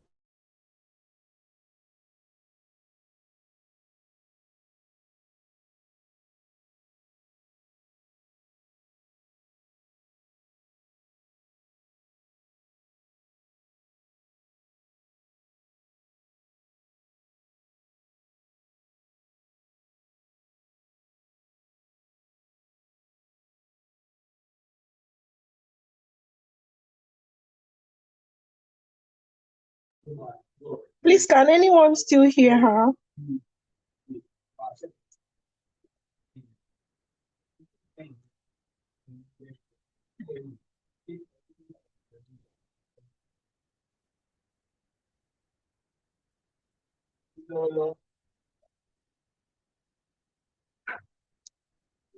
I think we've lost her. Please, let's be patient while we try to get her back on the call.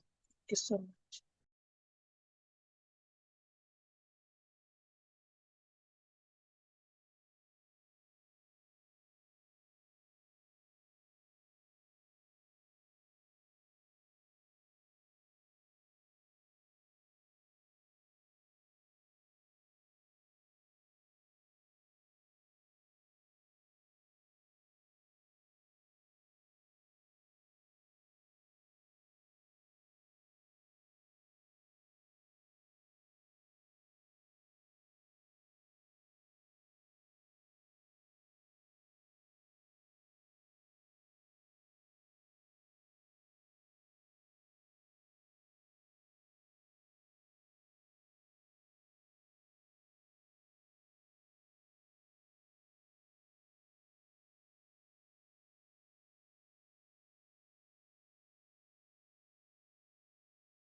Okay, sorry about that.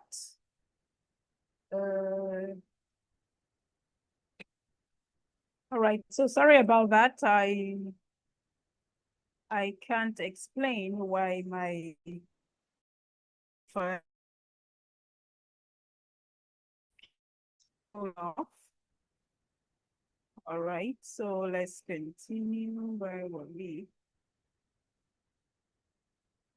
Okay.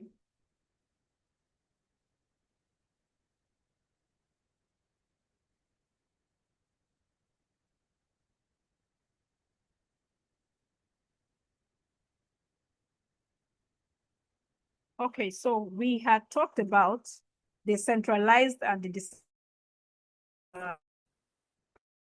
system, structural system, but I had to bring it back here because now we're going to look at decision-making power in the centralized system and in this decentralized system.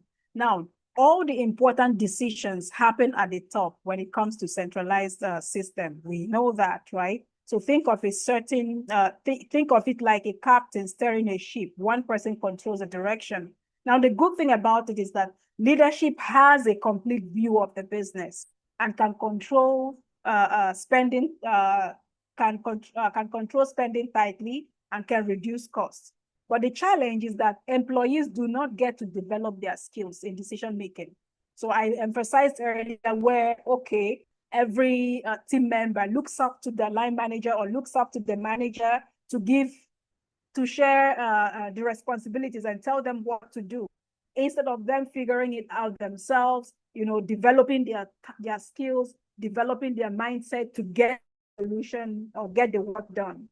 That is a challenge with the centralized decision-making system within an organization. Why the decentralized one? Decision-making power is shared with people throughout the organization. So it's like having multiple team captains who can make quick calls during the game, you see, right? So the good thing about this is that decision happens very fast. Employees are more innovative and satisfied, and the company can be more flexible and responsive. But the challenge is that employees might make expensive mistakes. Communication can get messy, and the team might duplicate work unnecessarily. So it is, there are pros and cons to this, but at the end of the day, the decision lies with the business owner. What kind of decision-making power would you want to use within your organizational structure, depending on what it is you want to achieve? Both are good. Both have their good sides and the bad sides. But then the decision lies with you. Which do you think will favor your organization, having put into consideration all the aspects of the business? Which do you think will favor your organization? Okay, so for aspiring business owners, it is to put this into consideration as you think of establishing your own business. And for those who are existing business owners, yes, there is nothing wrong with looking inward, trying to see if you would re-engineer the structure within the business and see if you would need to make some changes or you would need to continue running with what you have if it's favored you and still favoring you. So now let's look at what means how many people a manager can supervise. Very important. There are some organizations where, a manager has a whole lot that reports to him and he is overwhelmed. She is overwhelmed. And then you see that because she's overwhelmed, there is no work-life balance, which is very key to optimal productivity when it comes to delivering the business objective. If there is no proper work-life balance, then every other thing can be affected. The manager could become very repulsive. The manager can become very easily agitated because he or she is always overwhelmed. So what determines how many people a manager can supervise? One is, how complex is the task? Simple repetitive tasks mean one manager can supervise more people, as simple as that. Then the other factor is the workers. If everyone works in one office, a manager can oversee more people. But if the team is spread across different cities and countries, obviously they need more managers. That's very simple to understand, right? And then, can the manager delegate? So the manager who is good at trusting others with responsibilities can supervise more people. So those who want to control everything needs fewer direct reports. So if a manager can actually delegate, and of course, before the manager delegates, he must have tried out the team to know that, okay, if I give you a responsibility or I delegate the responsibility to you, you can deliver, and then he delegates. Okay, so a manager who is good at trusting others with responsibilities can supervise more people. Okay, and then we also have how much interaction is needed. So jobs require constant feedback, collaboration, and communication. Okay, jobs that require constant feedback, collaboration, and communication would need a smaller team, right? And independent work allows for larger teams. So if within the organization you have teams that are independent and they are very functional, then you need lesser number of managers, right? So, and then lastly, how skilled are the employees? Highly skilled, motivated workers need less supervision because they know what to do. They are well skilled and they are well motivated. So managers can handle more people if you have highly skilled and highly motivated workers. So less experienced workers obviously need more guidance and smaller teams as well. So these are what determines how many people manage. So before you start saying, okay, this manager would supervise 30 people working in this department, you need to know what kind of people make up the team before you would decide how many persons this manager can actually supervise within the organization. Because at the end of the day, you want productivity, you want an effective team. So if you don't put these things in, if you don't look into these things and you just decide that, okay, you know what, you want to cut costs, you don't want to have many managers. And so for that reason, you, manager A, you would oversee these 20 staff. You, manager B, you will oversee department A, B, C, and D. They will all report to you because you just want to have maybe 3 managers. And then they are overwhelmed. And when they are overwhelmed, they cannot function. So your aim and objective, your goal for the business would end up suffering. Right. So it's important to put this into key consideration. So now, when should companies share decision-making power? So first, you need to look at if the company is really big. So giant corporations like ExxonMobil or Ford that have thousands of employees. So it is actually practically impossible for a few executives to make decisions. So they need to empower managers throughout the organizations. Throughout the organization, right? So also, does the industry move fast? Okay. If in a rapid field or in rapid field, changing field, like the technology companies or industry, the fashion and all that, the business is very dynamic. Okay. It needs quicker response. All right. So decentralization allows local managers to make decisions faster without waiting for approval from the top. Okay, so this is one of the things you have to look at to understand why companies share decision-making powers. Because one is, if the company is very big. 2 is that we are in a very fast-moving business. So we need decision-making to be fast and not delayed. Now, another is that leaders want to share control. Okay, so some managers are comfortable letting others make decisions and don't feel threatened by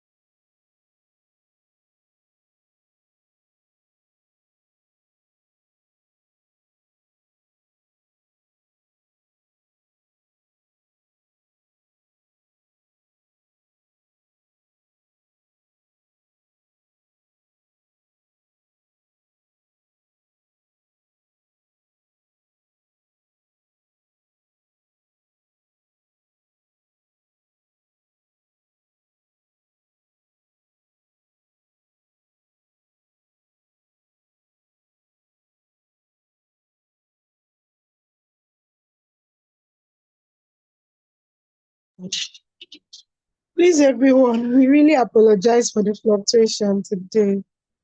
Please, let's be patient while we try to get her back. Thank you.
Okay, so I just had to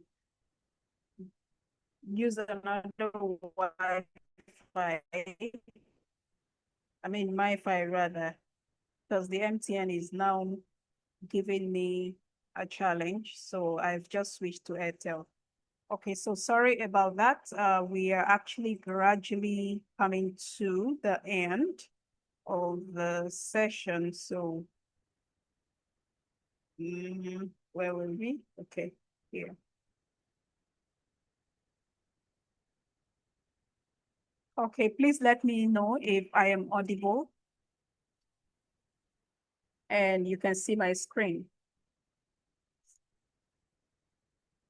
Mercy? Yes, we can. Okay, good. Okay. So we were discussing why, when should companies share decision-making power? Now, if the employees are ready, then why not? Why not share the decision-making power? When workers have the skills, experience, and willingness to take on more responsibility, then decentralization can unlock their potential and improve job satisfaction. That is very correct, right? So if you have a ready-to-work staff, you know, it's as a manager, it's very easy for you to spot and to tell who are those staff that are ready to work. In every organization, there are those, you know, those staff. I mean, those of us who are managers, who own businesses on this call, right? You even work in organizations. You can actually, if they ask you who are those staff that you know that are ready to work, you can easily point them out, right? And you also know those who they only work when you ask them to work, and you know those ones who are ready, whether you ask them to work or not, they figure it out already. They are ready to deliver. So we have that mix in organizations, right? So when you have employees who are ready to work, why not delegate decision-making power, right? And then operations are spread out. Companies like, you know, the Nordstorm, right? With locations worldwide, they need local managers who understand their markets and can respond to regional differences. So when you have this, why not delegate decision-making powers across regions so they can actually take fast decisions that, you know, would push the business forward and get things done without having to wait for the top management to take decision and then cascade it, and that takes a longer time. So these are the things you should look at, or the areas you should look at before you consider the sharing decision-making powers. And if you have these in place, why not? Why not share decision-making powers? Okay, so now let's look at the roadmap to understanding organizational design. I mean, we've already looked at we've already discussed organizational design. We've discussed mechanistic and organic structure. We've discussed key factors that influence your choice. So we're going to look at some real-world applications as we go down the slide right now. The manager's challenge in choosing the right structure. Now imagine that you are organizing a group project. Do you assign everyone specific roles and tasks, or do you let people figure out what needs to be done as they go? So companies face this same question on a much larger scale.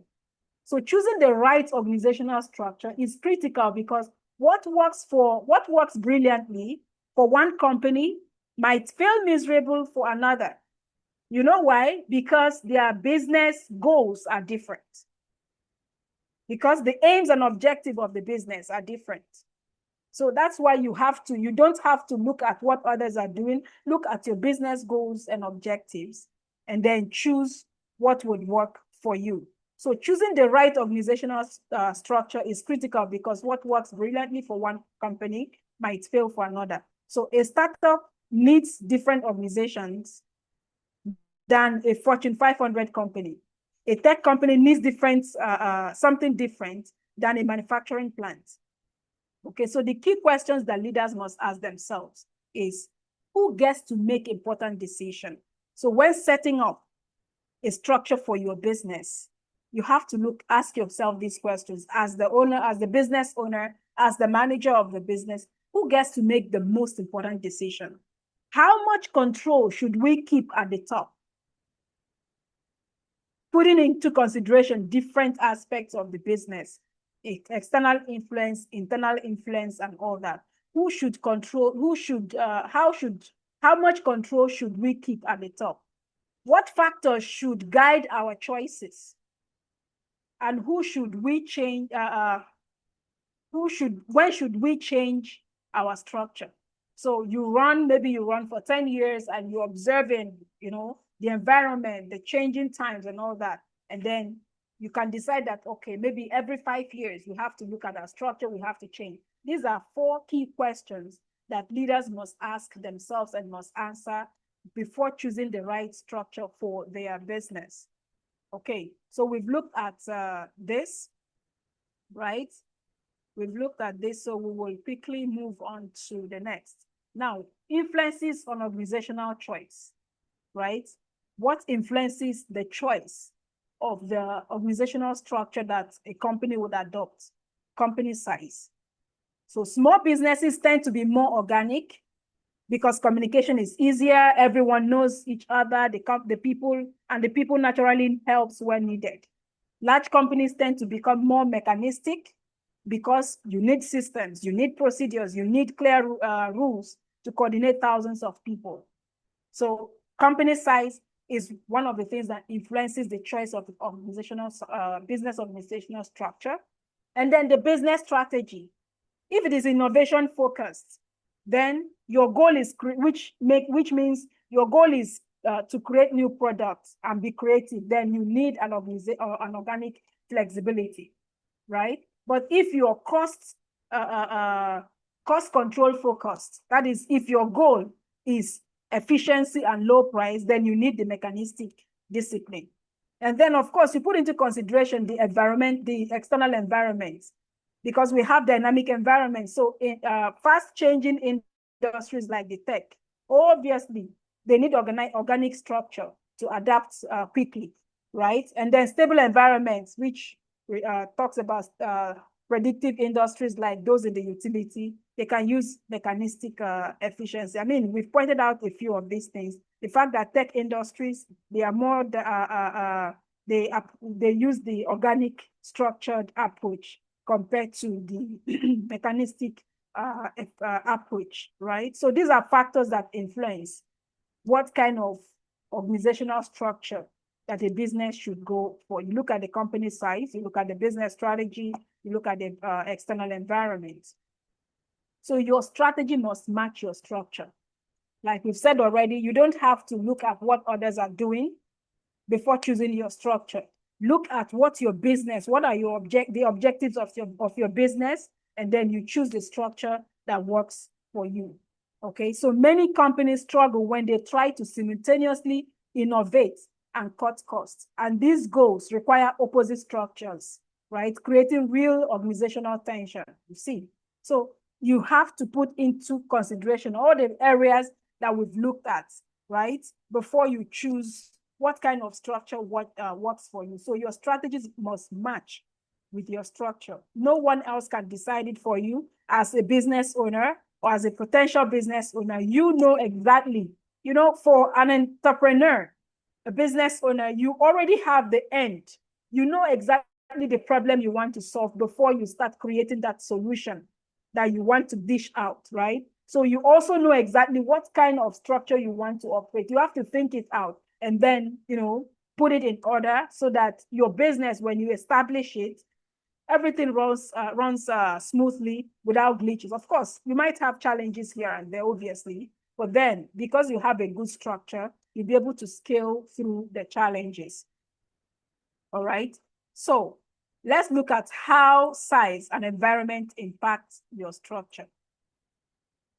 Two additional factors play critical roles in determining whether your organization should lead mechanistic or organic structure. So understanding this help to explain why companies evolve their structures as they grow. Now let's look at the impact of company size, right? We looked at small corporations and large corporations. So when you have only like 20 to 50 employees, everyone can communicate directly. So the CEO knows everybody's name. People naturally pitch in wherever help is needed. So formal procedures feel, necessary because they slow things down, right? And then larger companies that operate mechanistic system, once you hit 100 or even 1,000 employees, then informal coordination becomes impossible. You need a clear job description. You need formal communication channels and a standardized procedure, because without structure, oh yes, chaos reigns. Chaos is inevitable. So the moment the business starts to grow, okay, then you need to start looking at restructuring, re-engineering the process, okay, for you to be able to keep being in business without chaos, okay? Now, the impact of the external environment. We've looked at, in the previous slide, we looked at the dynamic or complex environment, and now we have introduced the stable, predictive environment. Now, industries like technology, fashion, like we saw in the previous slide, or even social media, they change rapidly. So customers' preference shifts quickly, and so competitors launch new products constantly. And that is why companies need flexible structures that can pivot fast and empower employees to respond to changes immediately. So if you're operating with a rigid system, and then as time goes on, especially coming to this very time, there is need for you to pay attention to the external environment and know when to re-engineer your organizational structure to be able to fit in the current time and be able to still deliver your product or service. Okay, then other external factor could be a stable, predictive environment. Okay, and in that case, you can use the mechanistics. So industries like the utilities, the insurance, the basic manufacturing companies, they operate in relatively stable condition compared to, the tech, the fashion changes. Today it is it Palazzo now? And then tomorrow it could be something else. So it's very dynamic, right? Today it was formerly IT, now it's AI, right? So everything is changing so fast, but in a stable and predictive environment, like the insurance, is the same, what's it called? The same guide, the same policies that they have to comply with, and all that. So customers' needs are well understood. Competition follows predictive pattern. So these companies benefit from efficient, standardized, mechanistic structure. So if your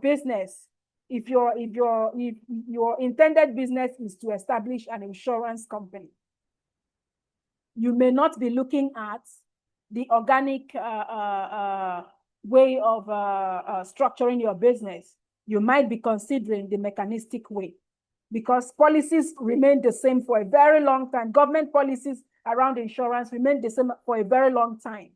So there is a streamlined guide as to how insurance companies work. So you may not be paying attention to the organic way of structured business. You might be looking at the mechanistic way. So these are the things you need to put into consideration, right? Okay, so let's look at some real world example. I've put here Disney and Microsoft, right? So for Disney acquired the Pixar. So let's look at this. When Disney bought Pixar, business analysts were worried about a major structural clash. Disney was a massive mechanistic entertainment empire with strict procedures and hierarchical control. And Pixar was, a small organic studio where creative teams had freedom to experiment and collaborate. Now, the concern when Disney bought Pixar is that, would Disney's rigid corporate structure crush Pixar's creative culture? Would all the rules, procedures, and bureaucracy slow down the very innovation that made Pixar special?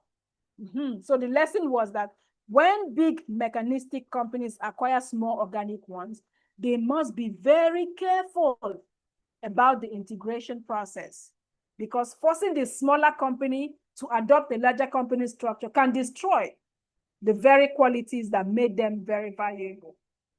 Okay, so this is an example where Disney bought Pixar, and then you see the concern, but the thing is that eventually they were able to coexist, and they thrived.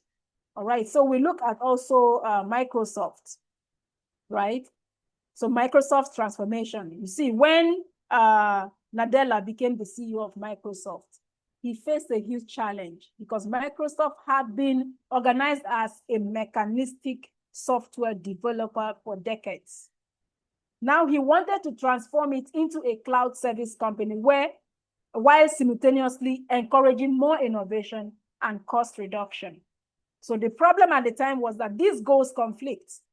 You see, innovation needs organic flexibility, but cost cutting needs mechanistic efficiency. And also Microsoft traditional structure had created silos where departments didn't collaborate. So the solution was that Nadella worked to break down barriers between departments, encourage cross-functional collaboration, and gave teams more autonomy, all organic characteristics, while maintaining some mechanistic efficiency in operation. You see, so he knew what he wanted, he studied it, and then he's able to know, okay, some of the mechanistic approach we can still maintain, but the others we can go organic. So that's why I said earlier that you need to pay attention to what you want and then decide what works for you. So what works for company A may not work for you because the business goals are different. So the lesson was that even large mechanistic companies can incorporate organic elements, but it requires committed leadership and cultural change. Okay, so I hope that that made sense. Okay, so now let's look at the hidden power of informal networks. Remember, we talked about informal networks earlier. Informal networks are those ones that, developed as a result of the relationship within the organization. I mean, relationship while working within the organization. So they just develop on their own. So what are the hidden powers of informal networks? Okay, yeah, I've talked about what informal network is, right? So first of all, let's look at beyond the charts. So the organizational chart shows official reporting relationship, right? Everybody knows that. But it doesn't show, it doesn't show that Sarah in the accounting always helps the marketing team with budget questions. So a relationship is being formed, and there's a line of communication between Sarah, who is in the accounting, and the marketing team. So that is not captured in the organizational flow, but it's happening. Okay, or that Tom in IT is friend with the CEO and influences major tech decisions. The organizational chart does not show that. But this is an informal organization that has been formed as a result of, working together in the organization. Then there's also network of connections. So the informal organization is the web of relationship based on friendship, shared interests, and blah, blah, blah, blah, blah. So these connections don't appear on any official document as well. And then diverse relationships. So these relationships can exist between people at different levels, right? And then even outside normal chains of command, they might be work-related or based on personal commonalities like hobbies and backgrounds and all that. So you have to think about your own workspace or your school or wherever it is. Who do you actually go to when you need help or information? Is it often not your official? It's often not your official supervisor. So sometimes some people will boycott. They don't. Some people might not, have the courage to actually approach their line managers to ask some basic questions, which is not supposed to be, by the way. You're supposed to. Every staff of organization is supposed to be able to approach their line managers, but some line managers actually have made it in such a way that it's difficult to approach them. And when that happens, that's what encourages informal organization within the organization. So they would prefer to go to someone else to seek clarity, someone else to get information from, instead of the actual person who is the line manager, as the case may be, right? So think about your own workplace or school. Who do you actually go to when you need help or information? Sometimes it is often not your supervisor. It is a person who is helpful, okay, knowledgeable and easy to approach. And that is the informal organization in action. I remember one of my sisters, she works at the bank, right? And then sometimes when she comes home, she would say, you know what? Our desk lead, so they have theirs is desk lead, not line manager now. Our desk lead does not know how to use these applications that we use. If you go and ask her to guide you, maybe there's a challenge and you go and ask her to guide you, be rest assured that she will tell you the wrong app to use, and then you get into trouble. And when you get into trouble, you face it alone. That's the kind of desk lead that exists, So now they have developed, or they have found out who in their team has better understanding of the use of the applications. So whenever they have issues, instead of going to the desk lead, they go to this person. So what has happened? An informal organization has been formed within the organization. And now that informal organization, even the lead of the informal organization is not recognized in the hierarchy of things, but he or she is the one who is getting these people function. Okay, so there are advantages of having, informal organization within the organization, because at the end of the day, it could actually be to the benefit of the organization. Now, that team lead who is inefficient, the top management does not know that that team lead is inefficient. So it is the efficiency of the informal organization that is helping that department to function, which is to the benefit of the organization. So you see, there is a benefit that an organization can derive from the informal organization that has formed within the organization. I hope that makes sense. Okay. All right. So let's look at 5 important functions of informal networks or informal organization, whatever you call it, right? So it provides friendship and social connection, obviously, from the examples that I've discussed, right? Then it improves information flow, right? So the desk lead does not know how to use the apps, does not know the right app to, advise to be used to solve a certain problem. But the leader of the informal network knows and can tell what to do, which to use. I mean, that's information flow. And it's very effective because there is an informal network that has been created and is helping the business, right? Then it offers status and recognition. So the informal organization gives you a job title, but informal network determines your real reputation. Absolutely. You see? So being known as the person everyone goes to for help or a rising star provides recognition that official titles don't capture. You see? And it helps new employees learn the ropes, obviously. So when a new employee comes in, do you think the rest of the team would, what do you think the rest of the team would advise him if he needs help? Of course, don't go to the desk lead, go to Mayowa, right? He will guide you rightly.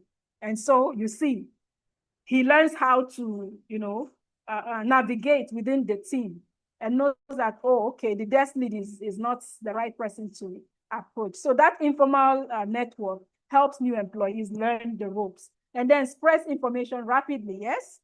So the desk lead cannot give you the right information, but the leader, in quote, the leader of the informal network can actually spread better information, better guide compared to the actual recognized team lead or desk lead. So these are the 5 basic important functions of informal networks. And I mean, if all things being equal, in a healthy work environment, informal networks are actually advantageous. But in a toxic work environment, informal networks, when they connive, it is dangerous. Okay, but in a healthy work environment is actually advantageous to the organization. Okay, so let's look at this, right? A workplace survey revealed something shocking. That's 47% of employees said they would trust information from the grapevine, which is the informal network, over a message from the company leadership, while only 42 said they would trust senior leaders. And so this means that the informal network has become more credible than the official communications in many organizations. And this, my friends, this is a wake-up call for managers.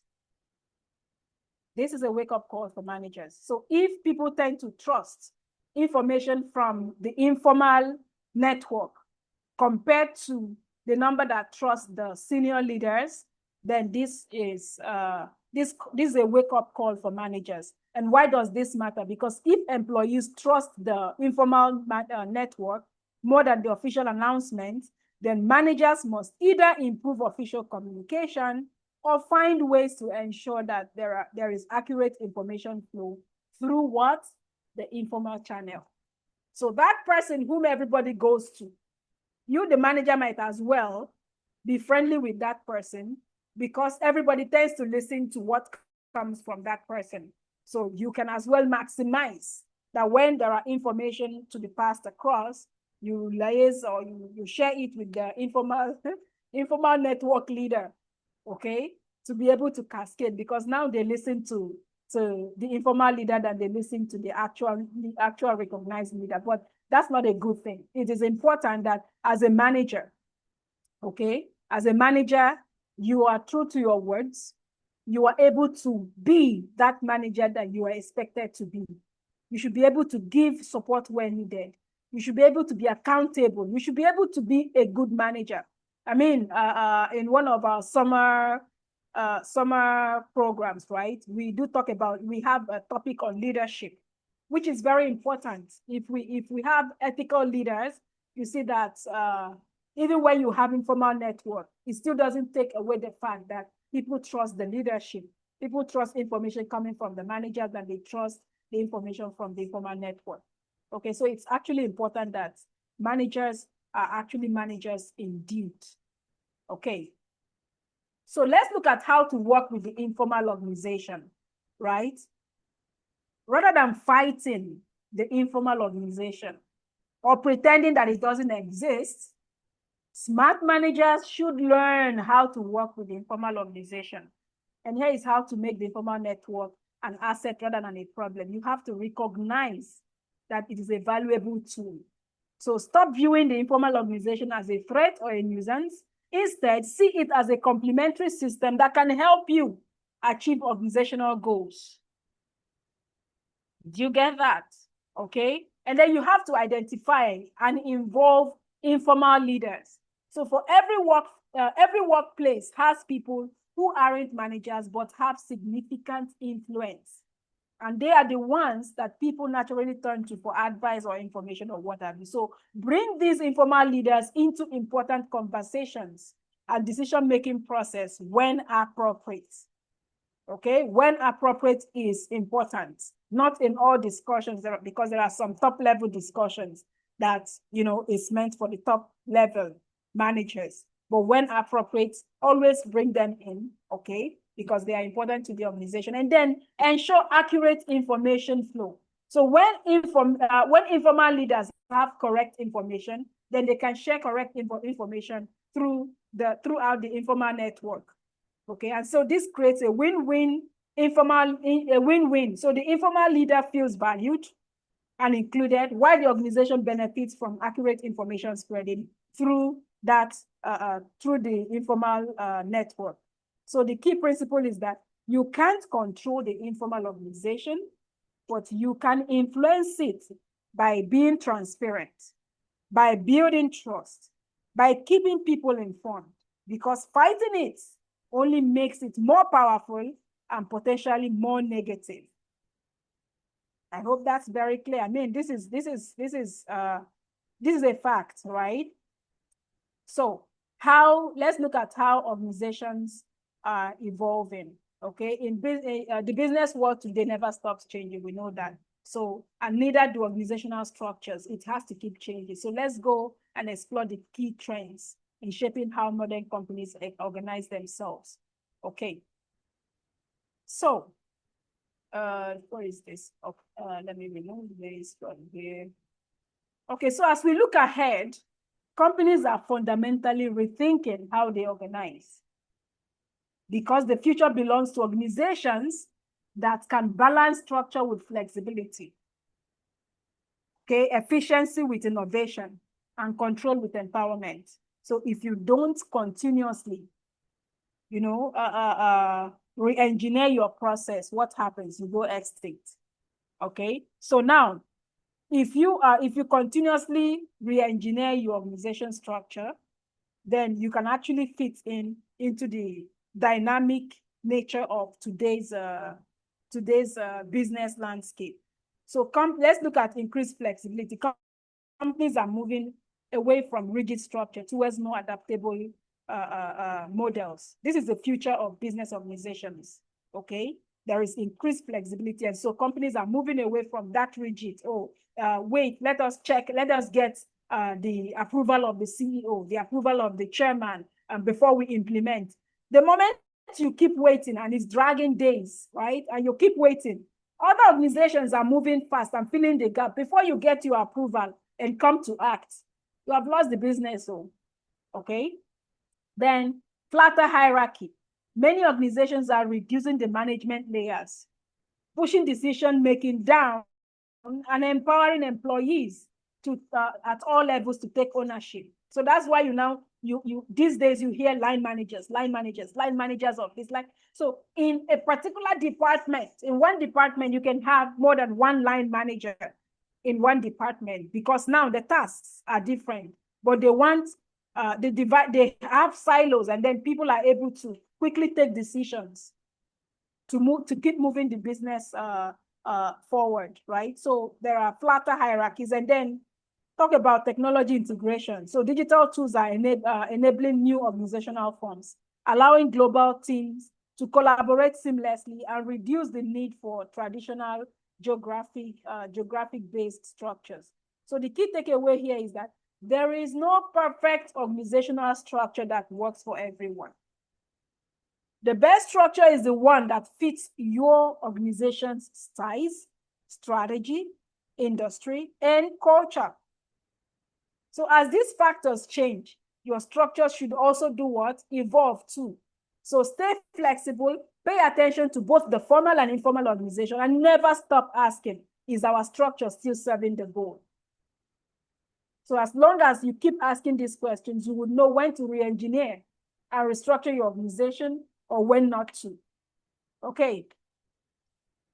So re-engineering for the future. Okay. It is important to throw out old rules. Many businesses follow outdated methods just because that's how we have it. We have always have it done.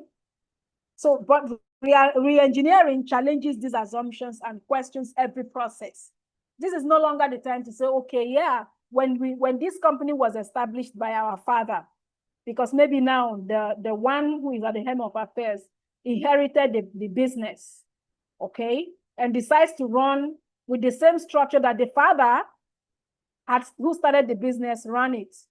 And so let's keep it this way. This is how my father ran it, and I choose to follow that because it worked for him and brought the business to where it is today. Oga, times have changed, okay? So you need to look at some old rules and throw them away and come up with new rules that would help this business stand the test of time in this present time, okay? And then achieve real result. The goal is dramatic improvement in cost saving, product quality, customer satisfaction, and speed. So we are talking game-changing results, not incremental gains. So if you really want to, re-engineer the future of your business, then throw out old rules and then look for the best ways to achieve real results and not just incremental goals. Okay, so today we have most business have gone virtual. Okay, so let's look at the virtual corporation, right? Imagine a company that doesn't own everything it needs. Instead, it partners with other businesses, each bringing their special skills to the table. And that's the virtual corporation, a network of independent companies working together like one super team. Some organizations that they work with could be more of virtual. So your business is a physical business, but the people you partner with are people who are virtually connected to you and they get the work delivered. Okay, so let's look at the rise of the virtual corporation. A virtual corporation is a network of independent companies connected by technology.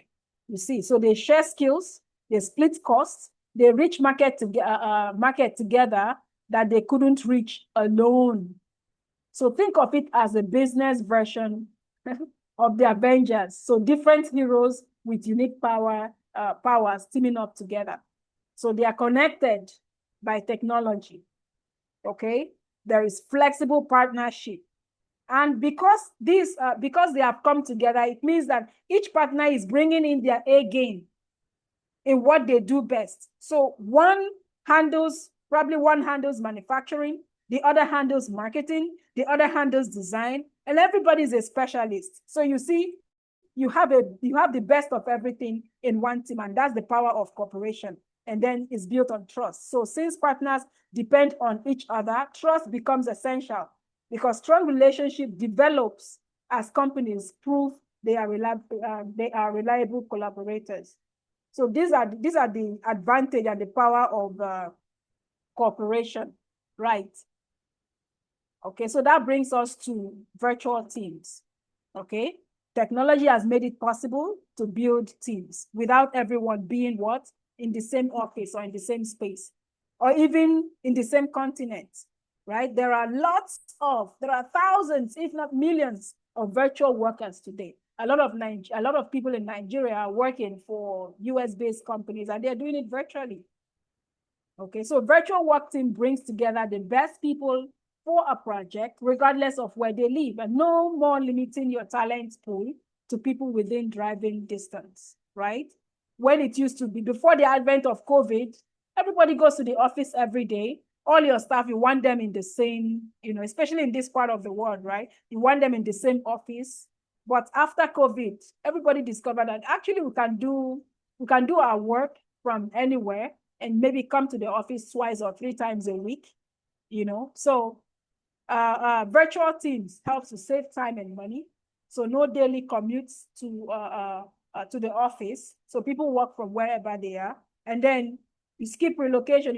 Some companies, when you are hired in, let's say you're hired in Lagos, and you're to deliver a job, probably you are to design and deliver a design to a company in Abuja, right? They have to relocate you to Abuja to be able to come to the office there and be there to work and deliver the design. But now that we have a virtual system, you can still remain in your Lagos office or Lagos location, collaborate with the ones in Abuja, get all your meetings done, get your design done, send, check, back and forth until you have the final design.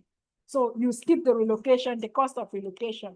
So workers stay where they are, what they want to live and still deliver. And then there's access to top talent because now there's a global pool for talent. Anybody can be hired anywhere. So you find the perfect person for the job anywhere in the world, not just within your city. So that's what, these are what virtual teams has brought to us. Saving time and money, skipping relocation, and of course, access to top talent. Okay, so let's look at outsourcing trends. So outsourcing obviously is when a company hires a business to handle certain tasks instead of doing it themselves in-house, right? So this outsourcing beyond cost reduction. Outsourcing used to be mainly about saving money on basic tasks like, processing paychecks and all, but today it is strategic. No, companies today outsource different arms of their business and even up down to research and development, okay? And so before you do your outsourcing, it is important to first of all define the problem. Know exactly what you are trying to solve, be crystal clear about the business challenge before considering outsourcing. And then you must have explored all the options. Don't just jump straight to, oh, let's outsource it. No, you have to brainstorm every possible solution and evaluate which makes the most sense. And then after that, you have to treat vendors, all the vendors that you get, you have to treat them as strategic partners. Now, there is something for those who are conversant with ISO standards, right? Let's take ISO 9001, for example, which is quality management system. Now, that framework requires you that for every vendor that you have, first of all, you need to have a signed MOU with the vendor. Now, before the MOU is signed, you must have gone to the business outlet of the vendor. You must have checked the credibility of the vendor. Is he credible? Possibly is the business registered and all that before you sign the MOU. And by the time you sign the MOU, it's not just a vendor now. He is a strategic partner with your organization. So you can trust that whatever he delivers, if it is furniture, if it is gadgets, laptops, and what have you, they are of quality. So they are not just vendors now, they are partnerships. I mean, they are partners rather. They are into partnership with your organization. So treat vendors as strategic partners, not just hired help, because strong relationship leads to better outcomes for everyone. Okay, you know that when you sign an MOU, when someone appends an MOU, the MOU has terms and conditions that has to be fulfilled. And also, what happens if you don't fulfill these? So that's spelled out in the terms and conditions. So if you have a signed MOU, the guy who delivers your laptops would make sure he gives you good laptops that will not give problems because he had signed something with you. You see? So that's the good part of having to sign an MOU, and 9001 requires that, and it helps you structure your business. Please give me 2 minutes. Give me 2 minutes, please.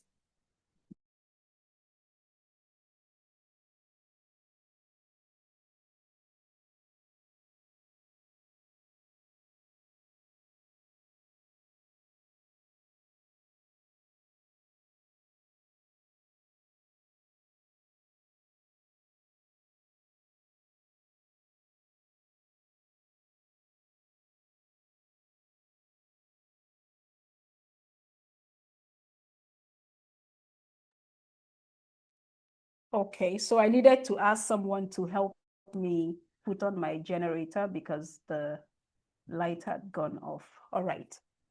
Okay, so yes, so they are actually, they become your partners, right? And you have to treat them as partners. And because they signed the MOU with you, they would be very conscious of what kind of furniture they deliver to you, what kind of gadget they deliver to you. And it's actually the best.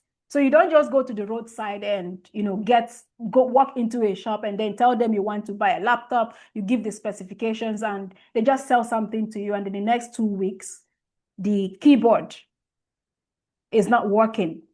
The speaker is not working. And you come back and it was working when we gave it to you, because there's no signed MOU, right? So they are not held accountable for anything. So it's actually a good thing. And that's one of the things that ISO 9001 helps you to, put in place in your business for those who understand what ISO 9001 is. And for those who don't, well, this is one of the things that it helps your business to, this is how it helps to also structure your business, amongst other things. And of course, it's important to stay connected. Regular communication builds trust and ensures flexibility when unexpected challenges rise. Okay, so structuring for global mergers, right? When two massive companies combine across international borders, organizing everything into one cohesive business becomes incredibly complex, right? So it's like merging two different schools with their own traditions, rules, and ways of doing things. And this one, we're not just saying mergers, maybe banks within Nigeria. We're talking about global mergers. So it could be a company in Nigeria is merging with a company in the UK. That's a global merger, and it's a serious thing. Okay, so navigating global mergers, right? Mega mergers between global companies create enormous challenges. So you're not just combining two businesses, you are blending different corporate cultures, leadership styles, and the entire way of operation. So success requires careful attention to both the business side and the human side of the equation. Okay, so you're looking at uniting different cultures. You need to keep an open communication at all times. You need to design the leadership when you're going into global mergers, right? You need to redesign the leadership. Who is in charge of what? Creating a clear leadership structure prevents confusion and power tussle in the new organization, because these are two different organizations coming together from two different continents or two different countries. So it is important that the leadership is well designed to avoid or prevent confusion and power tussle. Okay, and then there has to be a shared vision. So the new organization needs its own identity. No longer, Diamond Bank merged with Access Bank. Oh, this is how we used to do it in Diamond Bank. Or this is how we do it in Access Bank. No, this new bank now would have to create its own shared vision that would, accommodate both parties. And that vision now becomes the single vision that both parties have agreed on, and they can work together with it. So the new organization needs its own identity, a clear vision, mission, and values that everyone can really can rally behind together. Okay. Oh, yeah. All right. So, we have actually come to the end of the conversation. I call this a conversation, right? Because I don't like teaching. Actually, it's a sharing of knowledge. And like I said from the beginning, some of you on this call, you have good idea of what we've been saying all along, and you can actually relate. So we have explored how modern businesses are transforming through re-engineering, virtual partnership, strategic outsourcing, and global mergers. So these aren't just buzzwords, they are real strategies that companies use to stay competitive in today's fast-moving world.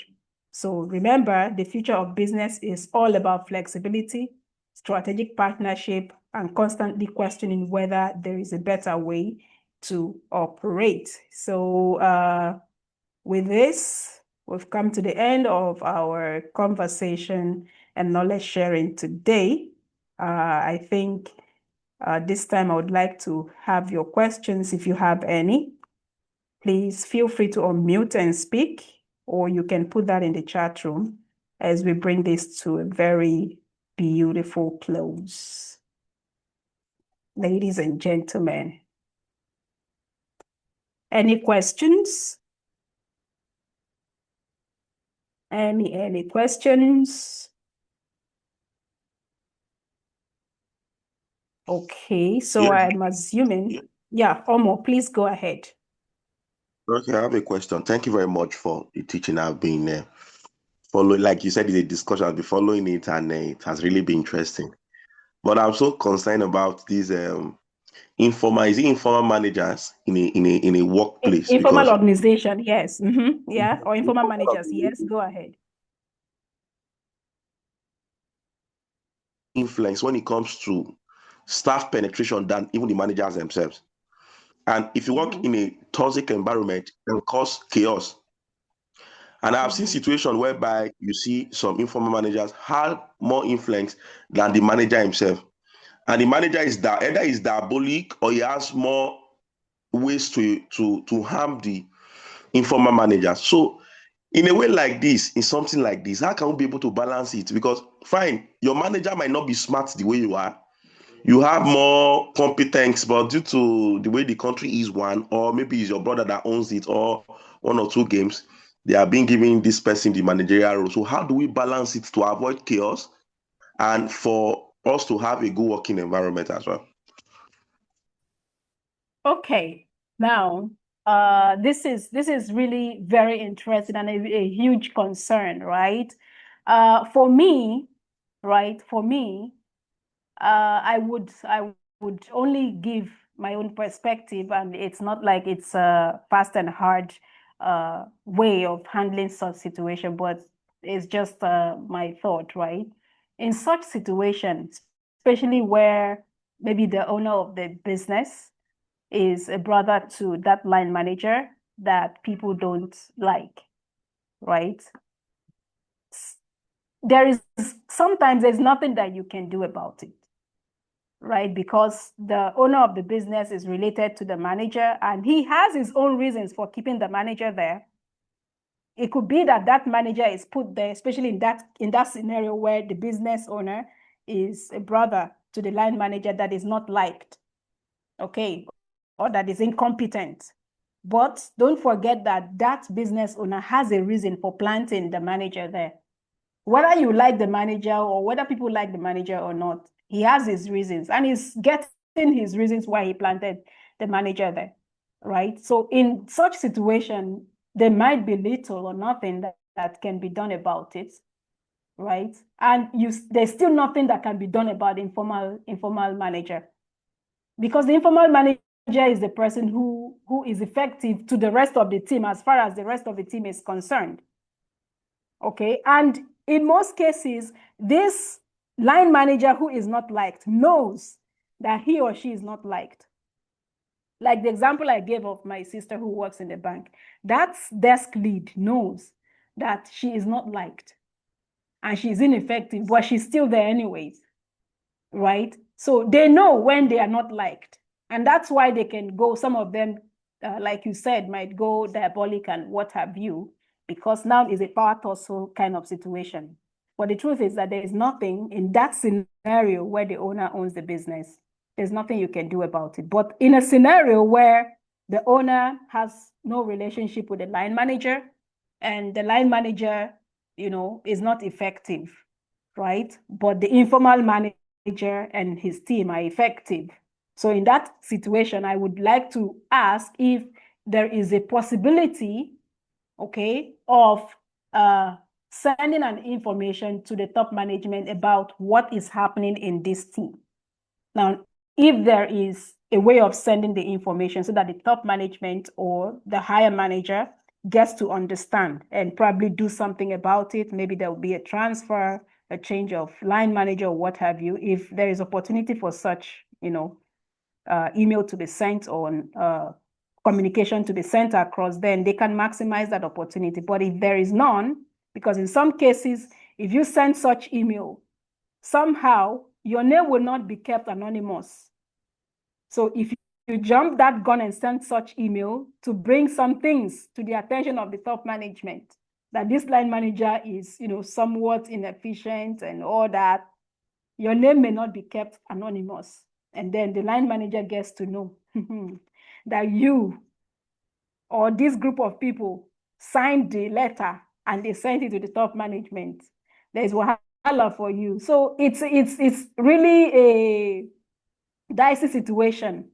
But what I would say is it is important to study what plays out within that organization and what is the best way. If it's possible to send that email and you're safe, then it's important to send the email so that this can be addressed. But by and large, you cannot fight the informal organization. There is nothing that can be done about it. The informal organization would always be formed. Okay, and it's good for those on the call. It is good that we are good managers so that when the informal organization is formed, it's not antagonizing the actual manager. Rather, the manager will leverage on the power of the informal organization to actually function. So I hope this gave a perspective to your question. Yes, very well. Thank you very much. You're welcome. Okay, any more questions? Any more questions? 1, 2, 3, go. Okay, so I guess there is no more question, and I want to thank you all for listening and for also sharing your thoughts, asking your questions, and giving your contribution. So thank you very much for having me. Enjoy the rest of your weekend. Mercy of God over to you.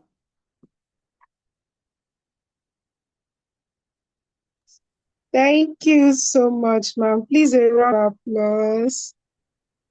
Thank you so much. I You're enjoyed every welcome. bit of applause. You're Please, a round of welcome. applause. We don't have a lot to say. Like I said earlier, test has been ongoing, and the link is still very active. So feel free to, if you have not done it, go ahead and do it, because by next week we are going to deactivate all the links for those tests. All right. And so for this very class, just keep it in mind that you'll be writing the test in the coming week. So the date is going to be announced and the question bank is going to be sent as usual on the group. Okay. I think that is all. The material is to be sent immediately after now, as well as the recording, which we always send on Monday. I think that is all. Please follow us on all of our social media handles as usual. Take LinkedIn, Instagram, Facebook, Twitter. Subscribe to our YouTube channel. Whatever is your inquiry, feel free to ask. We are always here to give answers to your inquiries. Thank you so much for standing by since 10 o'clock up until now.